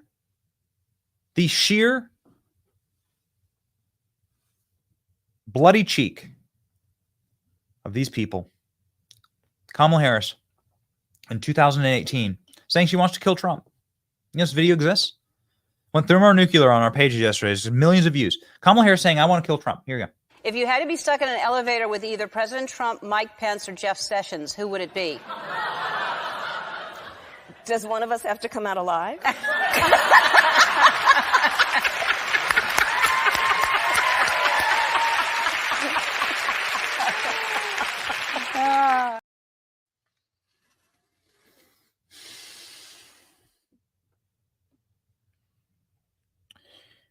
There are people we don't like on this program. There are people that we disagree with politically, and that we hope that they are never in power again. There are some people that we hope are in prison, actually. You will never, ever catch this show wishing for any bodily harm or any harm to anyone. We have said it many times over. We hope that every American, all of our fellow Americans, live peacefully and happily. Some of them in prison cells. Yes, obviously, we want the criminals to go to jail, but we will never, ever advocate for that. What a grotesque thing to say. Kamala Harris followed up by the cackle, totally maniacal. It's like an effing Joker villain scene right there. Like a Joker origin story scene. Kamala Harris maniacally cackling as she says she wants to kill Trump. In case you're wondering if this person was a Kamala Harris fan and the bumper sticker is not good enough for you, here's the guy actually literally parroting what Kamala Harris is saying. Literally taking her quotes and using them. Go. Extremist, so-called leaders who are attempting to undermine our democracy and assault our most fundamental freedoms. Freedom, liberty, and democracy are on the ballot this fall. Wow. Democracy is on the ballot. Democracy, defender of democracy. Donald Trump will destroy democracy. Donald Trump, destroy democracy. We put this up last night. And it's time for Republicans to grow a pair, man. And for the leader of the RNC, the House, and the Senate to come together and to say, we're not going to allow it anymore. We're not going to allow it. We've seen enough with the congressional shooting, James T. Hodgkinson. I went through that guy's social media. I was the one guy who was able to scrape all of the social media. This guy was completely radicalized by MSNBC. Totally and completely radicalized by the left. Donald Trump up with a new comment about this. This Donald Trump posting literally minutes ago. Pop that up. And he's hitting the nail on the head here. When will Republicans stop playing games? The leader of the House, the Senate, and the RNC need to say, we are banning all appearances on ABC, NBC, CBS, MSNBC, heretofore and forthwith. until you apologize for radicalizing assassins against the Republican Party, until you apologize for your rhetoric, and then take your little minions, take your little stenographers in their cheap Joseph A. Banks 2-for-1 suits here in Washington, D.C., and have them go through and itemize the things that are said with impunity and regularity about Donald Trump. We'll play you a supercut in just a second. Donald Trump hitting the nail on the head here. So have those slogans. Donald Trump needs to be eliminated. Donald Trump needs to be taken out. We need to put a target on Donald Trump. He is a threat to democracy. He's literally Hitler. Say, we are going to disallow any Republican from ever appearing on your airwaves unless you ban these phrases. Unless you ban these open calls to violence that are leading to extremism, assassination attempts, and political violence by the only faction of politics in America that commits political violence, which is the left. Donald Trump speaking on Truth Social. The rhetoric lies as amplified by the false statements made by Comrade Kamala Harris during the rigged, highly partisan ABC News debate. All of the ridiculous lawsuits, especially designed to inflict damage by Joe Biden and Kamala Harris' political opponent, me, has taken politics of our country into a whole new level of hatred, abuse, and distrust. Because of this communist left rhetoric, the bullets are flying, Trump says. The bullets are flying. And it will only get worse, allowing millions of people from places unknown to invade and take over our country. As an unpardonable sin, our borders must be closed. The terrorists and criminals, mentally insane, immediately removed from American cities and towns, deported back to their countries of origin. We want people to come here into our country, but they must love our nation, come in legally through a system of merit. The world is laughing at us. Fools are stealing our jobs and our wealth. We cannot let them laugh any longer. Make America great again. Strong statement there by the president moments ago on Truth Social. A just wild series of events taking place.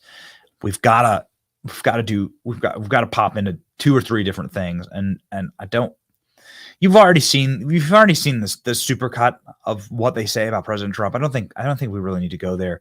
I do want to play you a breaking news update because the criminal complaint was just leveled in court against this guy. So Ryan Ralph has a criminal complaint in court. He just appeared in court. Apparently he was laughing and sneering in the court of law. The sheriff has said that he would behaving very strangely. And they're going to try and say this guy's out of his mind, and he may well be, but like, what's going on here? Like who behaves like this? And how again, like, will this investigation be handled? Very important breaking news right now from the courthouse. We've been waiting for this. Okay, so what is he being charged with? And what do we know now? Here we go, ladies and gentlemen. Just moments ago on Fox News from the courthouse. Let's go. Well, Harris, we're looking through this criminal complaint that was released on the federal court docket. As we know, he made his appearance in federal court. And I want to read some of this man's history. It says that on or about December 20th, 2002, he was convicted in Greensboro, North Carolina, where he's from, of possession of a weapon of mass death and destruction. That's a Class F felony. Law enforcement indicates further that on or about March 3rd, 2010, about 8 years later, he was convicted of multiple counts of possession of stolen goods, another Class H felony. That's what they used for the probable cause, so they could keep him in custody today to charge him with possessing a gun as a felon and obliterating a serial number as a felon. So he remains right now in federal custody. He has a hearing next week as we look at that second photograph released by the Martin County Sheriff's Office where he was picked up. Meanwhile, Ron Rowe, the acting Secret Service Director, Harris, on the ground right now in West Palm Beach, meeting members of Trump's detail, also members of the Palm Beach County Sheriff's Office and Martin County Sheriff's Office. He was once a West Palm Beach police officer himself. He will be giving a briefing later today with other members of law enforcement. Harris, the Secret Service, the DOJ, and FBI all taking different pieces of this case. We saw the DOJ charges, the FBI investigating the suspect himself, his background, potential motive. Was anybody else involved? Another big question. The DOJ filed those charges, and the Secret Service, though, doing some self-reflection about this, how this happened. There are conversations going on, as you can imagine, again, 2 months after what happened in Butler, Pennsylvania, about beefing up the security perimeter as if Donald Trump would be the current president, to give him the same security perimeter as the current president and vice president. Harris. All right, real quickly, just a follow-up for you. So Ruth was convicted of possessing a mass weapon of death. Any sort of comment or details did they give on what that would have been? No details according to this criminal complaint. It just says that it was a weapon, possession of a weapon of mass death and destruction. I'm reading from the complaint, violating North Carolina general statutes, which is a Class F felony. That's how they were able to say that he was a felon in possession of a firearm. And I'm told that more DOJ charges, Harris, will likely be coming. They just charged him with these two so they could keep him in custody. What about the state charges? Where's Attorney General Ashley Moody here in the state of Florida? None of it makes any sense. Has anybody interrogated this guy? Do we have? Clearly, we must have his devices. The guy's tweeted hundreds of times. I think he sent something like 507 posts on X. All of them have been cataloged. Where was his DMs? He's tweeted at David Muir. He's released a self-published book where he calls for Iran to kill Trump, and he's gone to Ukraine to try and fight in a war in Ukraine. He wanted to die for Ukraine. He said it before. He wants to recruit soldiers. None of it makes any sense. Where to get the funding, where to get the info, where to get the intel. A sheriff this morning was asked in Palm Beach, is this a part of a larger conspiracy theory to kill Trump? Like, can you comment on the idea that this was part of a massive, a larger conspiracy theory to try and eliminate Donald Trump? Here's what the sheriff had to say. About 2 miles to get all the resources in play so we could surround that vehicle and force it to a stop. How was he driving when your deputy saw him? How was he driving when we saw him? He was smart. He was just driving with the flow of traffic. Yeah, I think that he may have thought he got away with it. Of course, he couldn't have known that there was a witness who really did the right thing, took a picture of him, took a picture of the tag. That he may have thought he got away with it. Of course, he couldn't have known that there was a witness who really did the right thing, took a picture of him, took a picture of the tag. And he was just going to drive himself back to wherever he came from. Did he have any, to your knowledge, any ties to Martin County or the Treasure Coast? Yeah, to my knowledge, does he have any ties to Martin County? I think the answer, to my knowledge, the answer is no, I have no knowledge. I think what we're finding out, he's not from this area, which of course raises the bigger question is, how does a guy from not here get all the way to Trump International, realize that the president, former president of the United States, is golfing and is able to get a rifle in that vicinity? I think that's the question the FBI, the Secret Service are laser focused on today. Is this guy part of a conspiracy? Is he a lone gunman? If he's a lone gunman, President Trump is that much safer because we have him.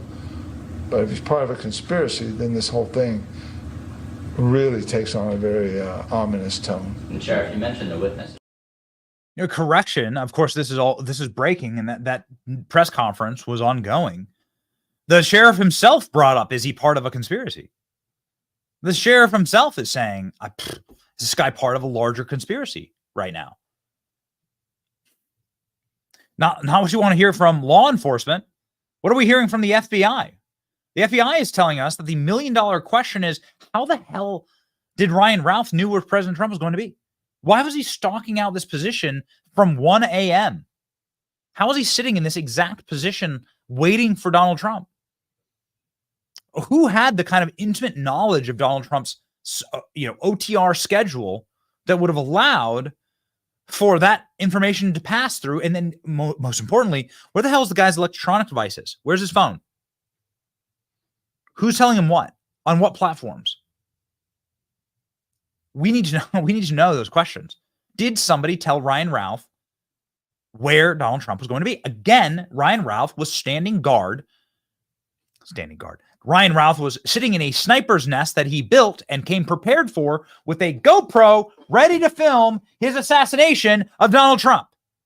He was sure as day that he was going to get a shot on the president. How? How was he so certain? What is it that made him so certain of that? Is there inside information that was being fed to him? Trump will be here. You better get prepared. You better get there early so that nobody sees you going in and out. I mean, guys, again, they're trying to tell you the lie that this guy was a Trump voter. Nope, no record of him ever voting for Trump. He did have Kamala Harris and Joe Biden stickers on his vehicles. He did donate to Democrats. He did go and try and fight for Ukraine in the war. He does have very shady and strange connections. One of the first people that he followed on social media is like has connections to the CIA. I don't know. We can see all this stuff. It's all public information. What's going on? What is this, an op gone wrong? Like, what's happening here? We deserve to know. Why is he behaving like this? Why does he have this creepy smile as he's being arrested? Why does he look like that? And why is the sheriff saying why is the sheriff without any prompting saying this might be part of a larger conspiracy? Where the hell is the guy money? Where does his money come from? I want the guy's bank accounts. I want them immediately.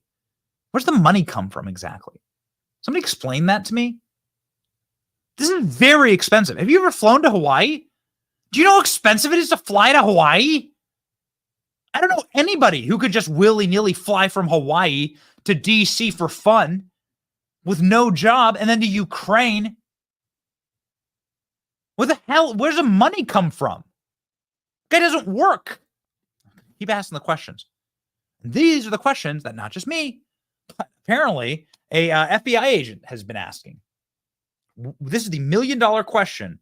How the hell did the guy know what Trump's movements were going to be? Go. How did he know that Donald Trump was going to be playing golf? How did he have access to his schedule? Yeah, that's the $1 million question. We are the border county to Palm Beach. You can't get out of their county without coming through ours. But we don't have the intel from the scene there. Mm-hmm. It's hard for me to imagine how he got within rifle range of President Trump. Yeah. Ladies and gentlemen, there was a former FBI agent who was on CNN asking the exact same questions. I'm not sure if we actually have that clip loaded. That was the sheriff once again. I'm not sure if we have the clip loaded asking the questions about how did this individual have Donald Trump's movements. We got it? Yep. No, this is not the media. This is not the media rhetoric. No.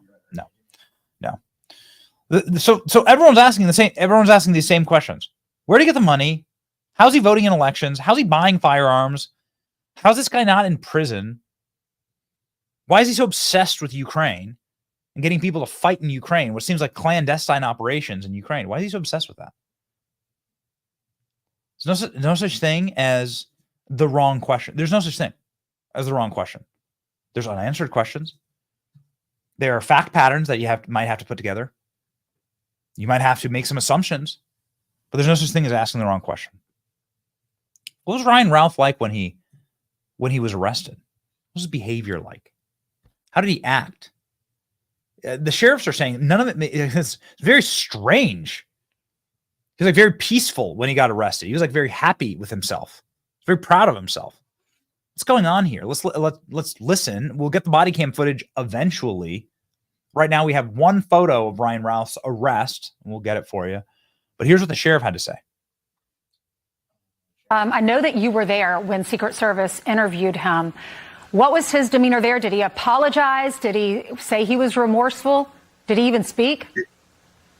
No, he was quiet, and we had to be very respectful. It's a federal investigation, so we don't cross the lines. Our job was to apprehend the suspect. I mean, after all, he just tried to assassinate the highest profile target on the planet. It was extremely fortunate for all of us that he complied, because had he not complied, you'd be asking me right now, what were the circumstances of his death?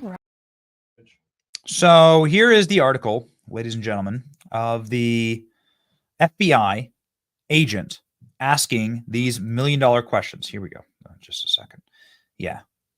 Locking it all in. And we also have the body cam footage. Just released. We just talked about it. Just released. This happens all the time in the program. And Ryan Ralph have inside information on Trump's movement. Ex-FBI official says this is scary. Look at this guy. Look at this. Something's wrong. Something's wrong with this dude. Chris Schwecker, retired FBI assistant director. I mean, geez, this guy was high up. Told Newsweek that the feds and other law enforcement will be probing Ryan Ralph, who appeared to know exactly where Donald Trump was going to be on Sunday. How would the would-be assassin know the location at that time? Turns out he was squatting there as though he knew a day ahead of time where Donald Trump was going to go. There are only 3 possible answers, he said. He guessed and got very lucky. He conducted surveillance on Trump and followed him to the golf course. We know that's not true because he was there. According to the federal filing, he was there for 12 hours. Or he had inside information about Trump's schedule. The last answer is scary and has implications for everyone involved. Yeah. Donald Trump assassin accused Trump gunman hid in sniper's nest for 12 hours before he was spotted. Wrote a book asking Iran to kill Trump. There you go. You can see here in this schematic. This is where Trump was golfing. This is where the sniper nest was. This is how close he was. Probably could have taken a shot at Trump. This is how close he was. Whew, man. So what happens next? What happens next? Well, we await Donald Trump. Donald Trump has not appeared on camera today. Donald Trump is scheduled to appear when? When is the next Donald Trump appearance on camera? We'll see if there is something today, tomorrow at a town hall in Michigan. Okay. So we'll see if something gets scheduled today. He does have a Spaces scheduled for tonight. Hey, Alexa, we're confirmed that that's still ongoing. Good. Okay. All right. The body is so Donald Trump will have a Spaces tonight with Elon Musk. Goodness gracious. Okay. Well, here we go. Team never quit. Here's the body camera footage of the arrest. This just was released. This was just released. Just called. Driver!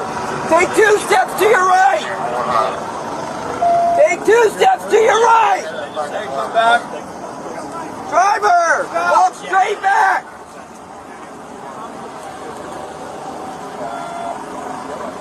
Keep walking!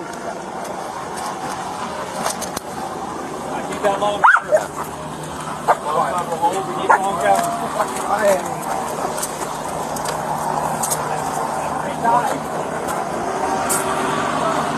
Well, you can see that quick action here. Watch that forward again.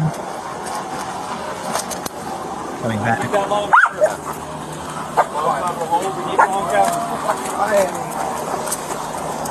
Great operations by the.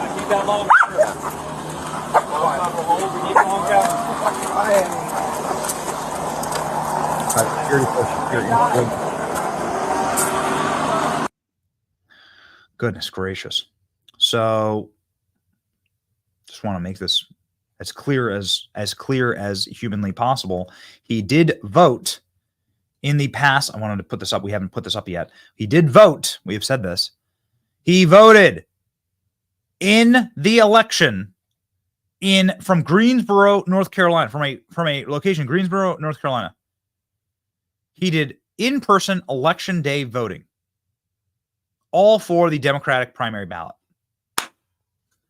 There you go. None of it makes sense. How the hell is a guy with a weapons of mass destruction charge able to do in-person primary voting? Donald Trump Jr. here just ripping our hearts out with this post. You know what's getting really old? Having to have a conversation with my 5 young children about radical leftists trying to kill their grandfather. No person should ever have to do this in America or anywhere else. And yet I've had to do this conversation 5 times yet again today. Oh, man, it just rips your heart out. Donald Trump Jr. Please pray for this family. Please pray for them.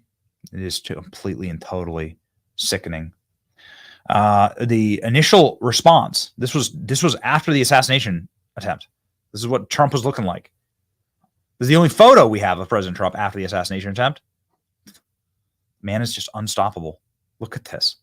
Look at that. You see the wings of angels. You see that? I didn't even recognize that. You get golden wings of angels, man. Don't look too far into it. But here we have Speaker Mike Johnson. Do we have this clip, boys? Speaker Mike Johnson talking about the esprit de corps of Donald Trump afterwards. I know it's in this. And we got it. Rock and roll. So here's Mike Johnson talking about what Donald Trump was like immediately after the assassination attempt. We only play this. I think that Mike Johnson's been very much not a great leader, but we play this because Mike Johnson was there and was the first person to interact with Trump afterwards. Here's what he said Donald Trump was like. My wife Kelly and I were on the way to Mar-a-Lago when the shooting occurred, and so we were delayed a little bit because they shut down all the traffic, but then we arrived there about the time that President Trump did. We spent about 3 hours with him. He was in very good spirits, as you might expect. That's who he is. He's so resilient, and we were really grateful to see him.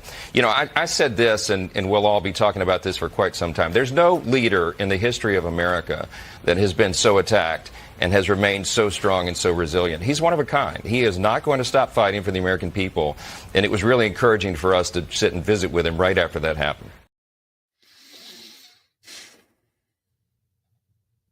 America needs this man.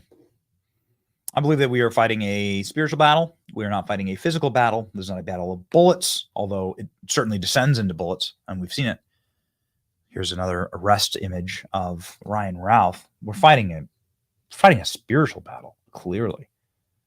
We're fighting a battle against good and evil. And they do not want the man who has stopped all child trafficking to assume the office of the presidency again.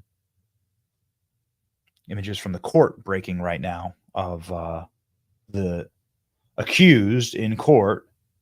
Here he is. This is the best that we have, is the sketch artist. We can see the judge. I don't actually know who's presiding here. They got the judge up there, and he's being read the charges against him. And we'll see what comes out of these investigations. Please, Governor DeSantis, please, I'm begging you, do daily briefings on this. We have to know. We have to know what's going on. Speaking of knowing what's going on, I think it's very, very important to take a step back and to remember that there are people who have been right about this and who were laughed at, who were howled at. Over a year ago, Tucker Carlson went on a podcast, Adam Carolla's podcast, and predicted this exact moment. Alex Jones did the same thing on Tucker's podcast. But I would argue that Tucker, I believe that this, I mean, I don't even know the date of this clip. Hey, Alex, give me the date of this clip. I mean, this is a year or more ago. Tucker Carlson saying, what's going to happen next is they're going to kill Trump. That's what's going to happen next. It's important in these moments to reflect on who was right and to reflect on who was doing the bidding of the machine, the super state. Who was doing the demonizing of President Trump? Who was setting all of this up? Who was setting the groundwork for it? And who was trying to prevent it? Here's Tucker. What do you think the future holds? Is it... I don't know. I mean, are they going to let Trump be president? No, of course. I mean, look, if, they protested him. They called him names. He won anyway. They impeached him twice on ridiculous pretenses. They fabricated a lot about what happened on January 6th in order to impeach him again. It didn't work. He came back. Then they indicted him. It didn't work. He became more popular. Then they indicted him 3 more times. And every single time his popularity rose. So if you begin with criticism, then you go to protest, then you go to impeachment, now you go to indictment, and none of them work, what's next? I mean, graph it out, man. We're speeding toward assassination, obviously, and no one will say that. But I don't know how you can reach that conclusion. You know what I mean? Like, they have decided, permanent Washington, both parties have decided that there's something about Trump that's so threatening to them, they just can't have him.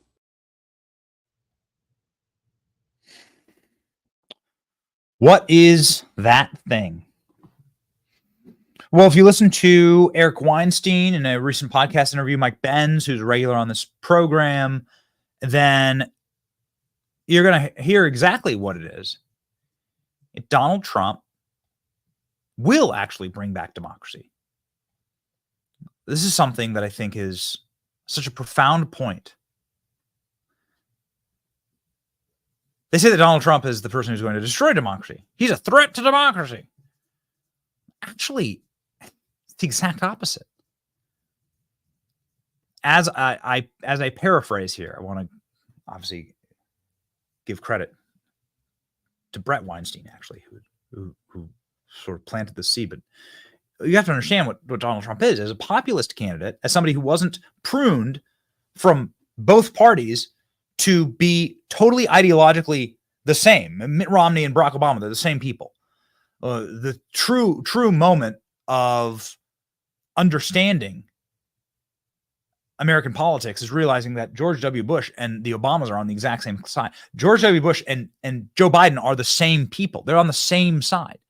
Michelle Obama and John McCain are the same people. They come from the exact same pruning process to ensure that nothing ever gets upset, because what has happened is that we do not live actually in a real democracy. You can see that. It's apparent to you. It's obvious. The unanswerable and unexplainable question is, what do we do next? Here's what's happened. There are institutions that have sprung henceforth, and at one time they sprang from democracy. We did used to have an actual democracy. People voted, and the federal government was small, and the institutions in control of our lives was very limited from a federal standpoint, and the Constitution was real. And then what occurred was the obesity, glut, and Orwellian overarching of our government.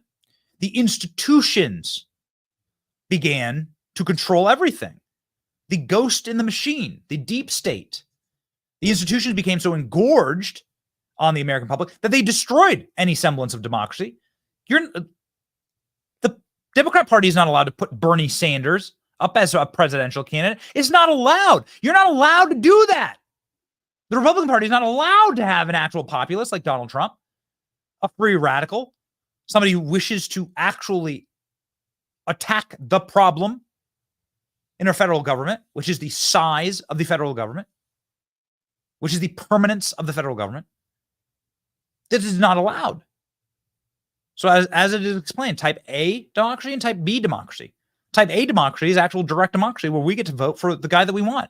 And then slowly over time, the policies that you and I want, because we're the majority in democracy, we're the majority in this country, the policies that we want get enacted. Type B democracy is that the institutions rule everything and put downward pressure on the political parties to make sure that they only provide a choice, a false choice, magician's choice. We think you have a choice, but it's not actually a choice. Of two candidates that have been pre-selected to continue on the institutions, continue on the treaties, continue on the status quo.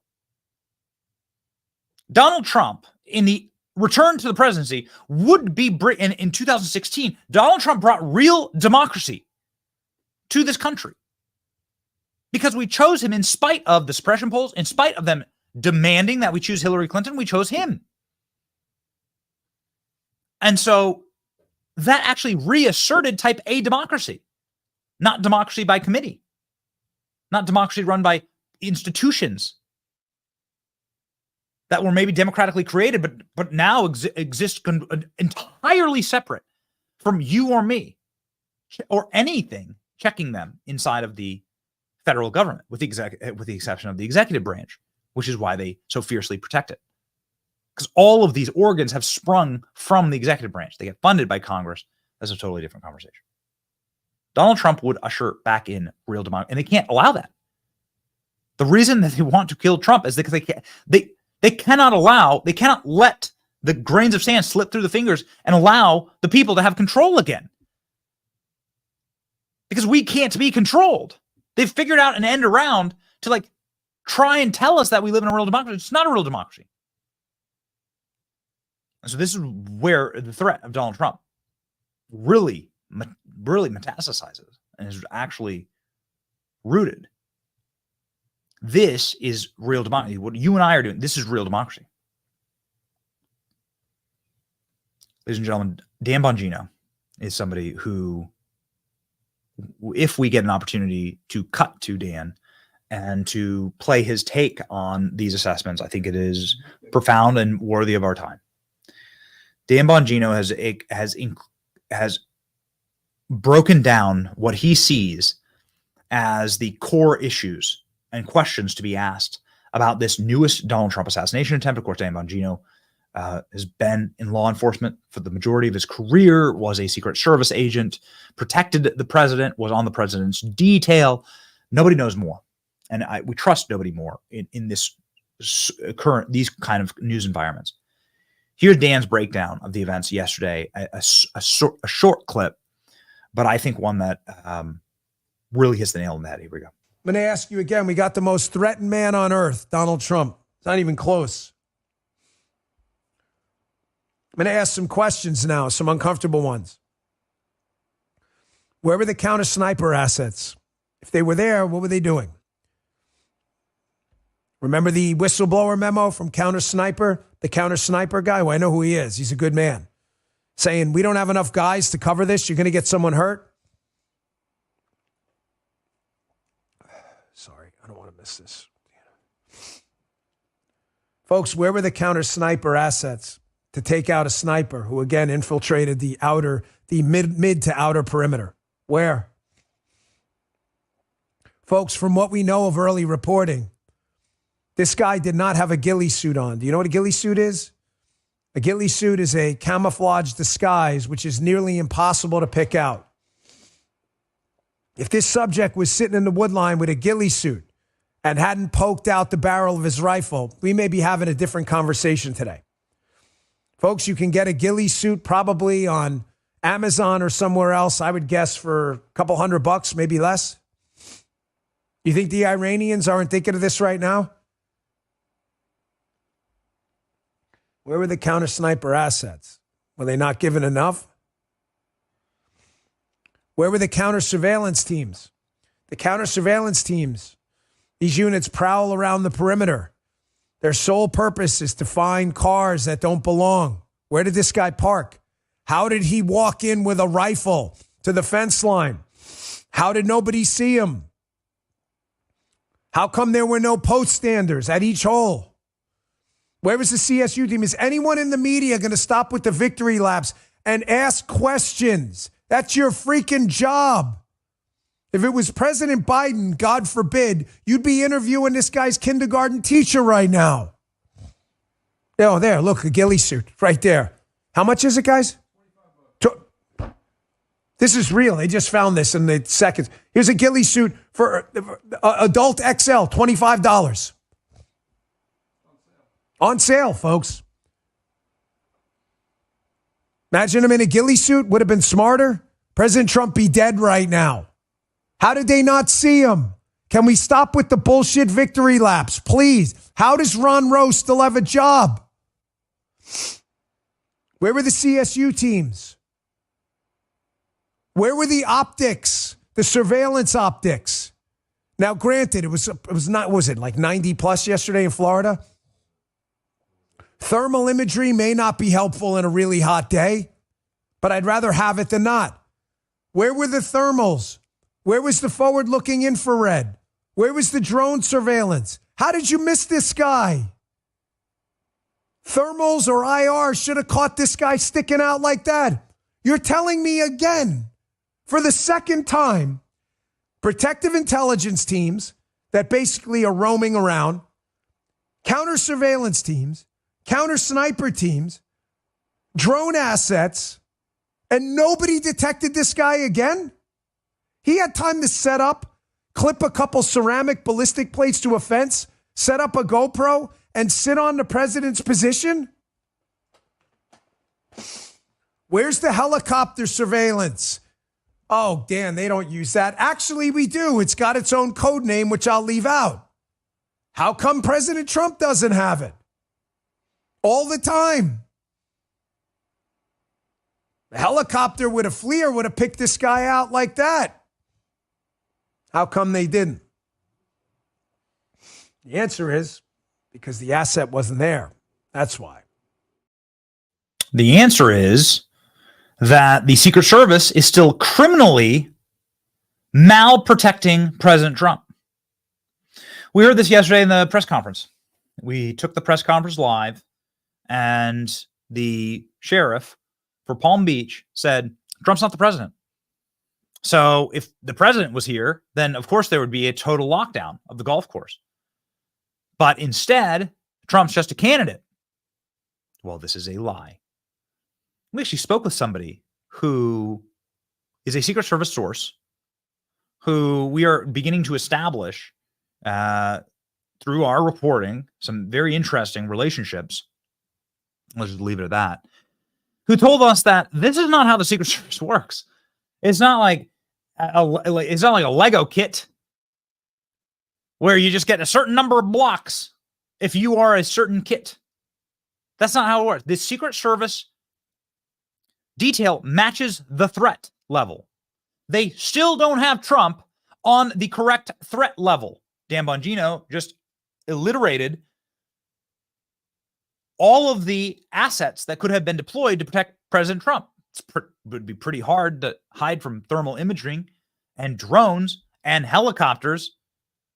But of course, none of them were deployed because the Secret Service still doesn't have the correct threat assessment on Donald Trump. Donald Trump is the most famous man in the world. I'll fight anyone on that. Just call it what it is. He's the most consequential politician on earth, the most talked about politician in the world. And he has the highest footprint in the world. And so therefore, he has the biggest footprint on earth. And so therefore, Donald Trump is, without question, the man who deserves the most protection.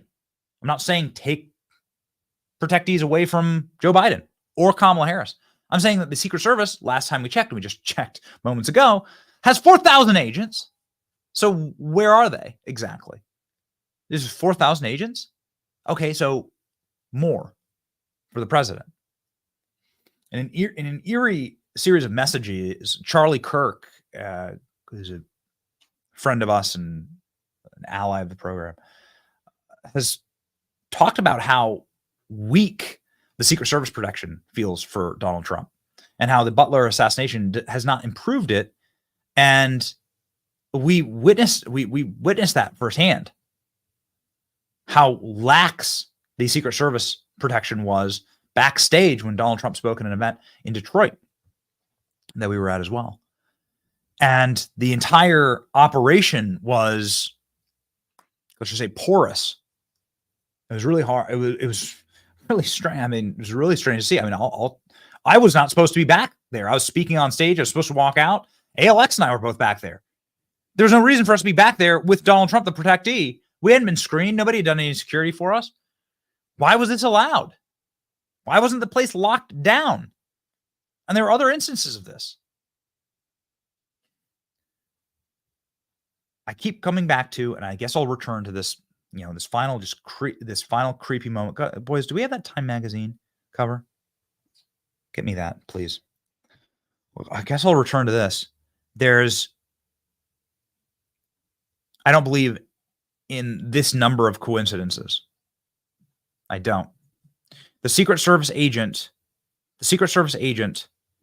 who went viral after the Butler assassination said, there's going to be more assassinations. Get ready. What's going to happen next? What's going to happen next? They're going to keep trying. The Secret Service knows better. They know this. It's going to be now. It's just going to be brushed off. Incredible. This is what he said. You pop it up. Time magazine with this cover just last week. In trouble as President Trump faces threats on his golf course. Time magazine. What? This was the cover. This is the current cover. Time magazine. To my knowledge, they haven't pulled it yet. They should pull it and apologize. Donald Trump under threat on his golf course. Perceiving a threat on his golf course, driving around. I don't believe in the coincidences, man. I don't believe in the coincidences. This is no fail mission, and they keep failing. At some point, you have to ask, is it on purpose? Is it malevolence? Gross incompetence is indistinguishable from malevolence. It's a famous Elon Musk quote, actually. Elon Musk will be hosting a space tonight with President Trump. We'll be live for that. Programming note, of course, we'll be live for that. But gross incompetence indistinguishable from malevolence. If you have enough stupid people together making stupid decisions, it really doesn't matter what's in their heart or their souls. It's going to lead to something horrible, and people are going to get hurt. And that's what we've seen, and we do not want that in this country. We know, ladies and gentlemen, what we stand for. We are here to defend this nation because, well, it's all we got. I got kids here. My children are my motivator. It was my son's birthday this past weekend.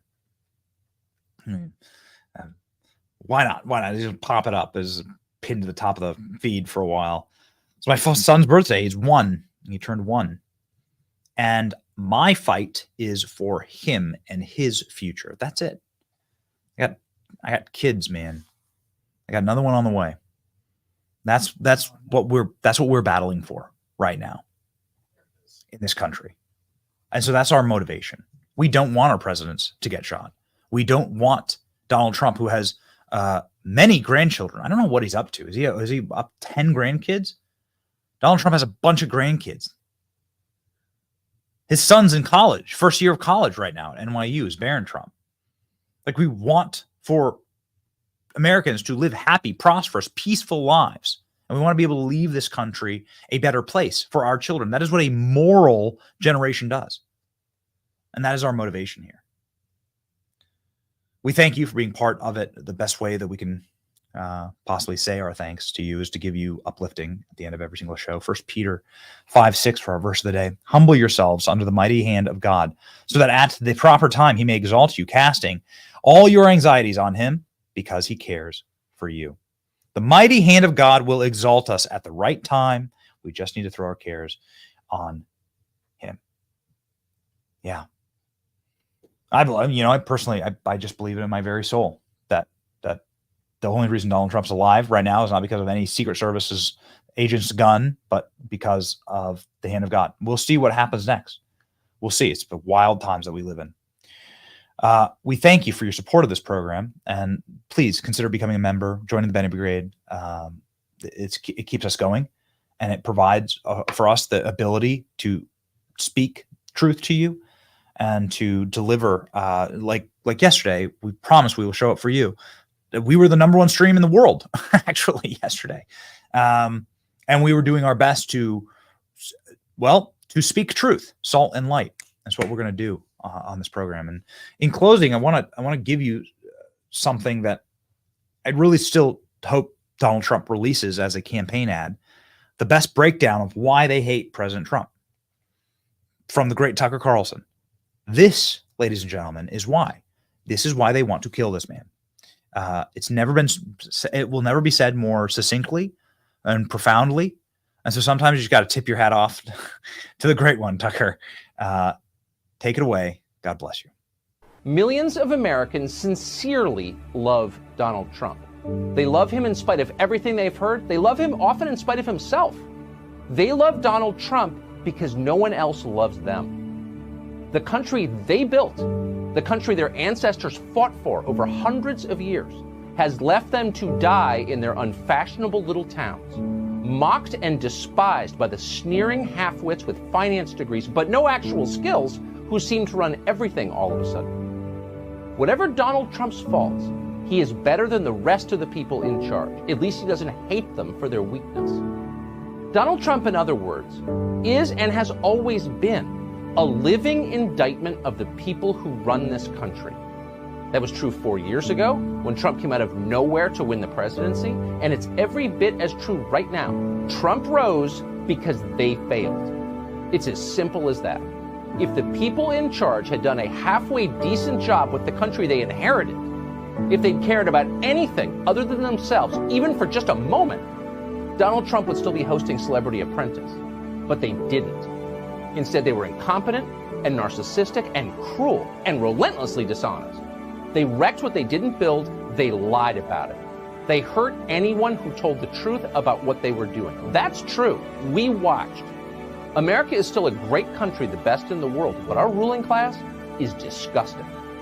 A vote for Trump is a vote against them. That's what's going on in this country.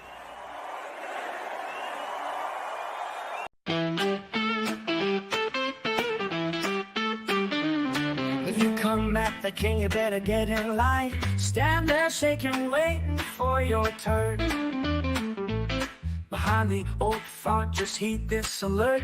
You better finish what you start.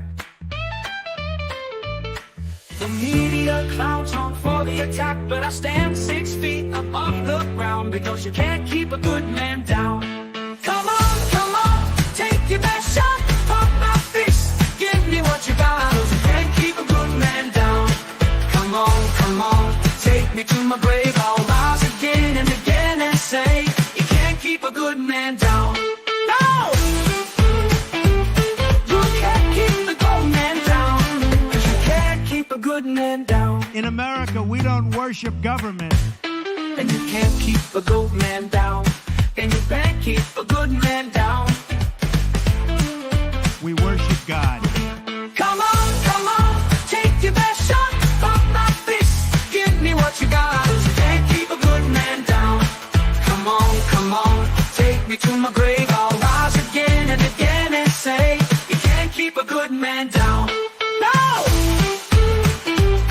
You can't keep the good man down, and you can't keep a good man down.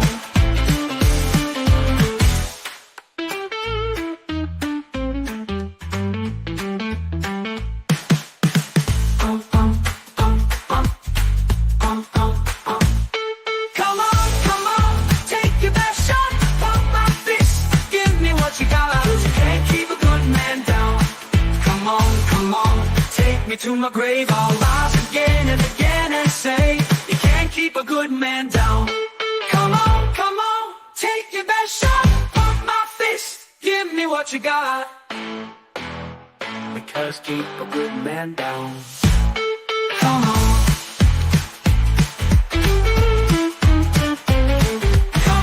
Come on, take me to my grave, I'll rise again and again and say, you can't keep a good man down. You can't keep a good man down.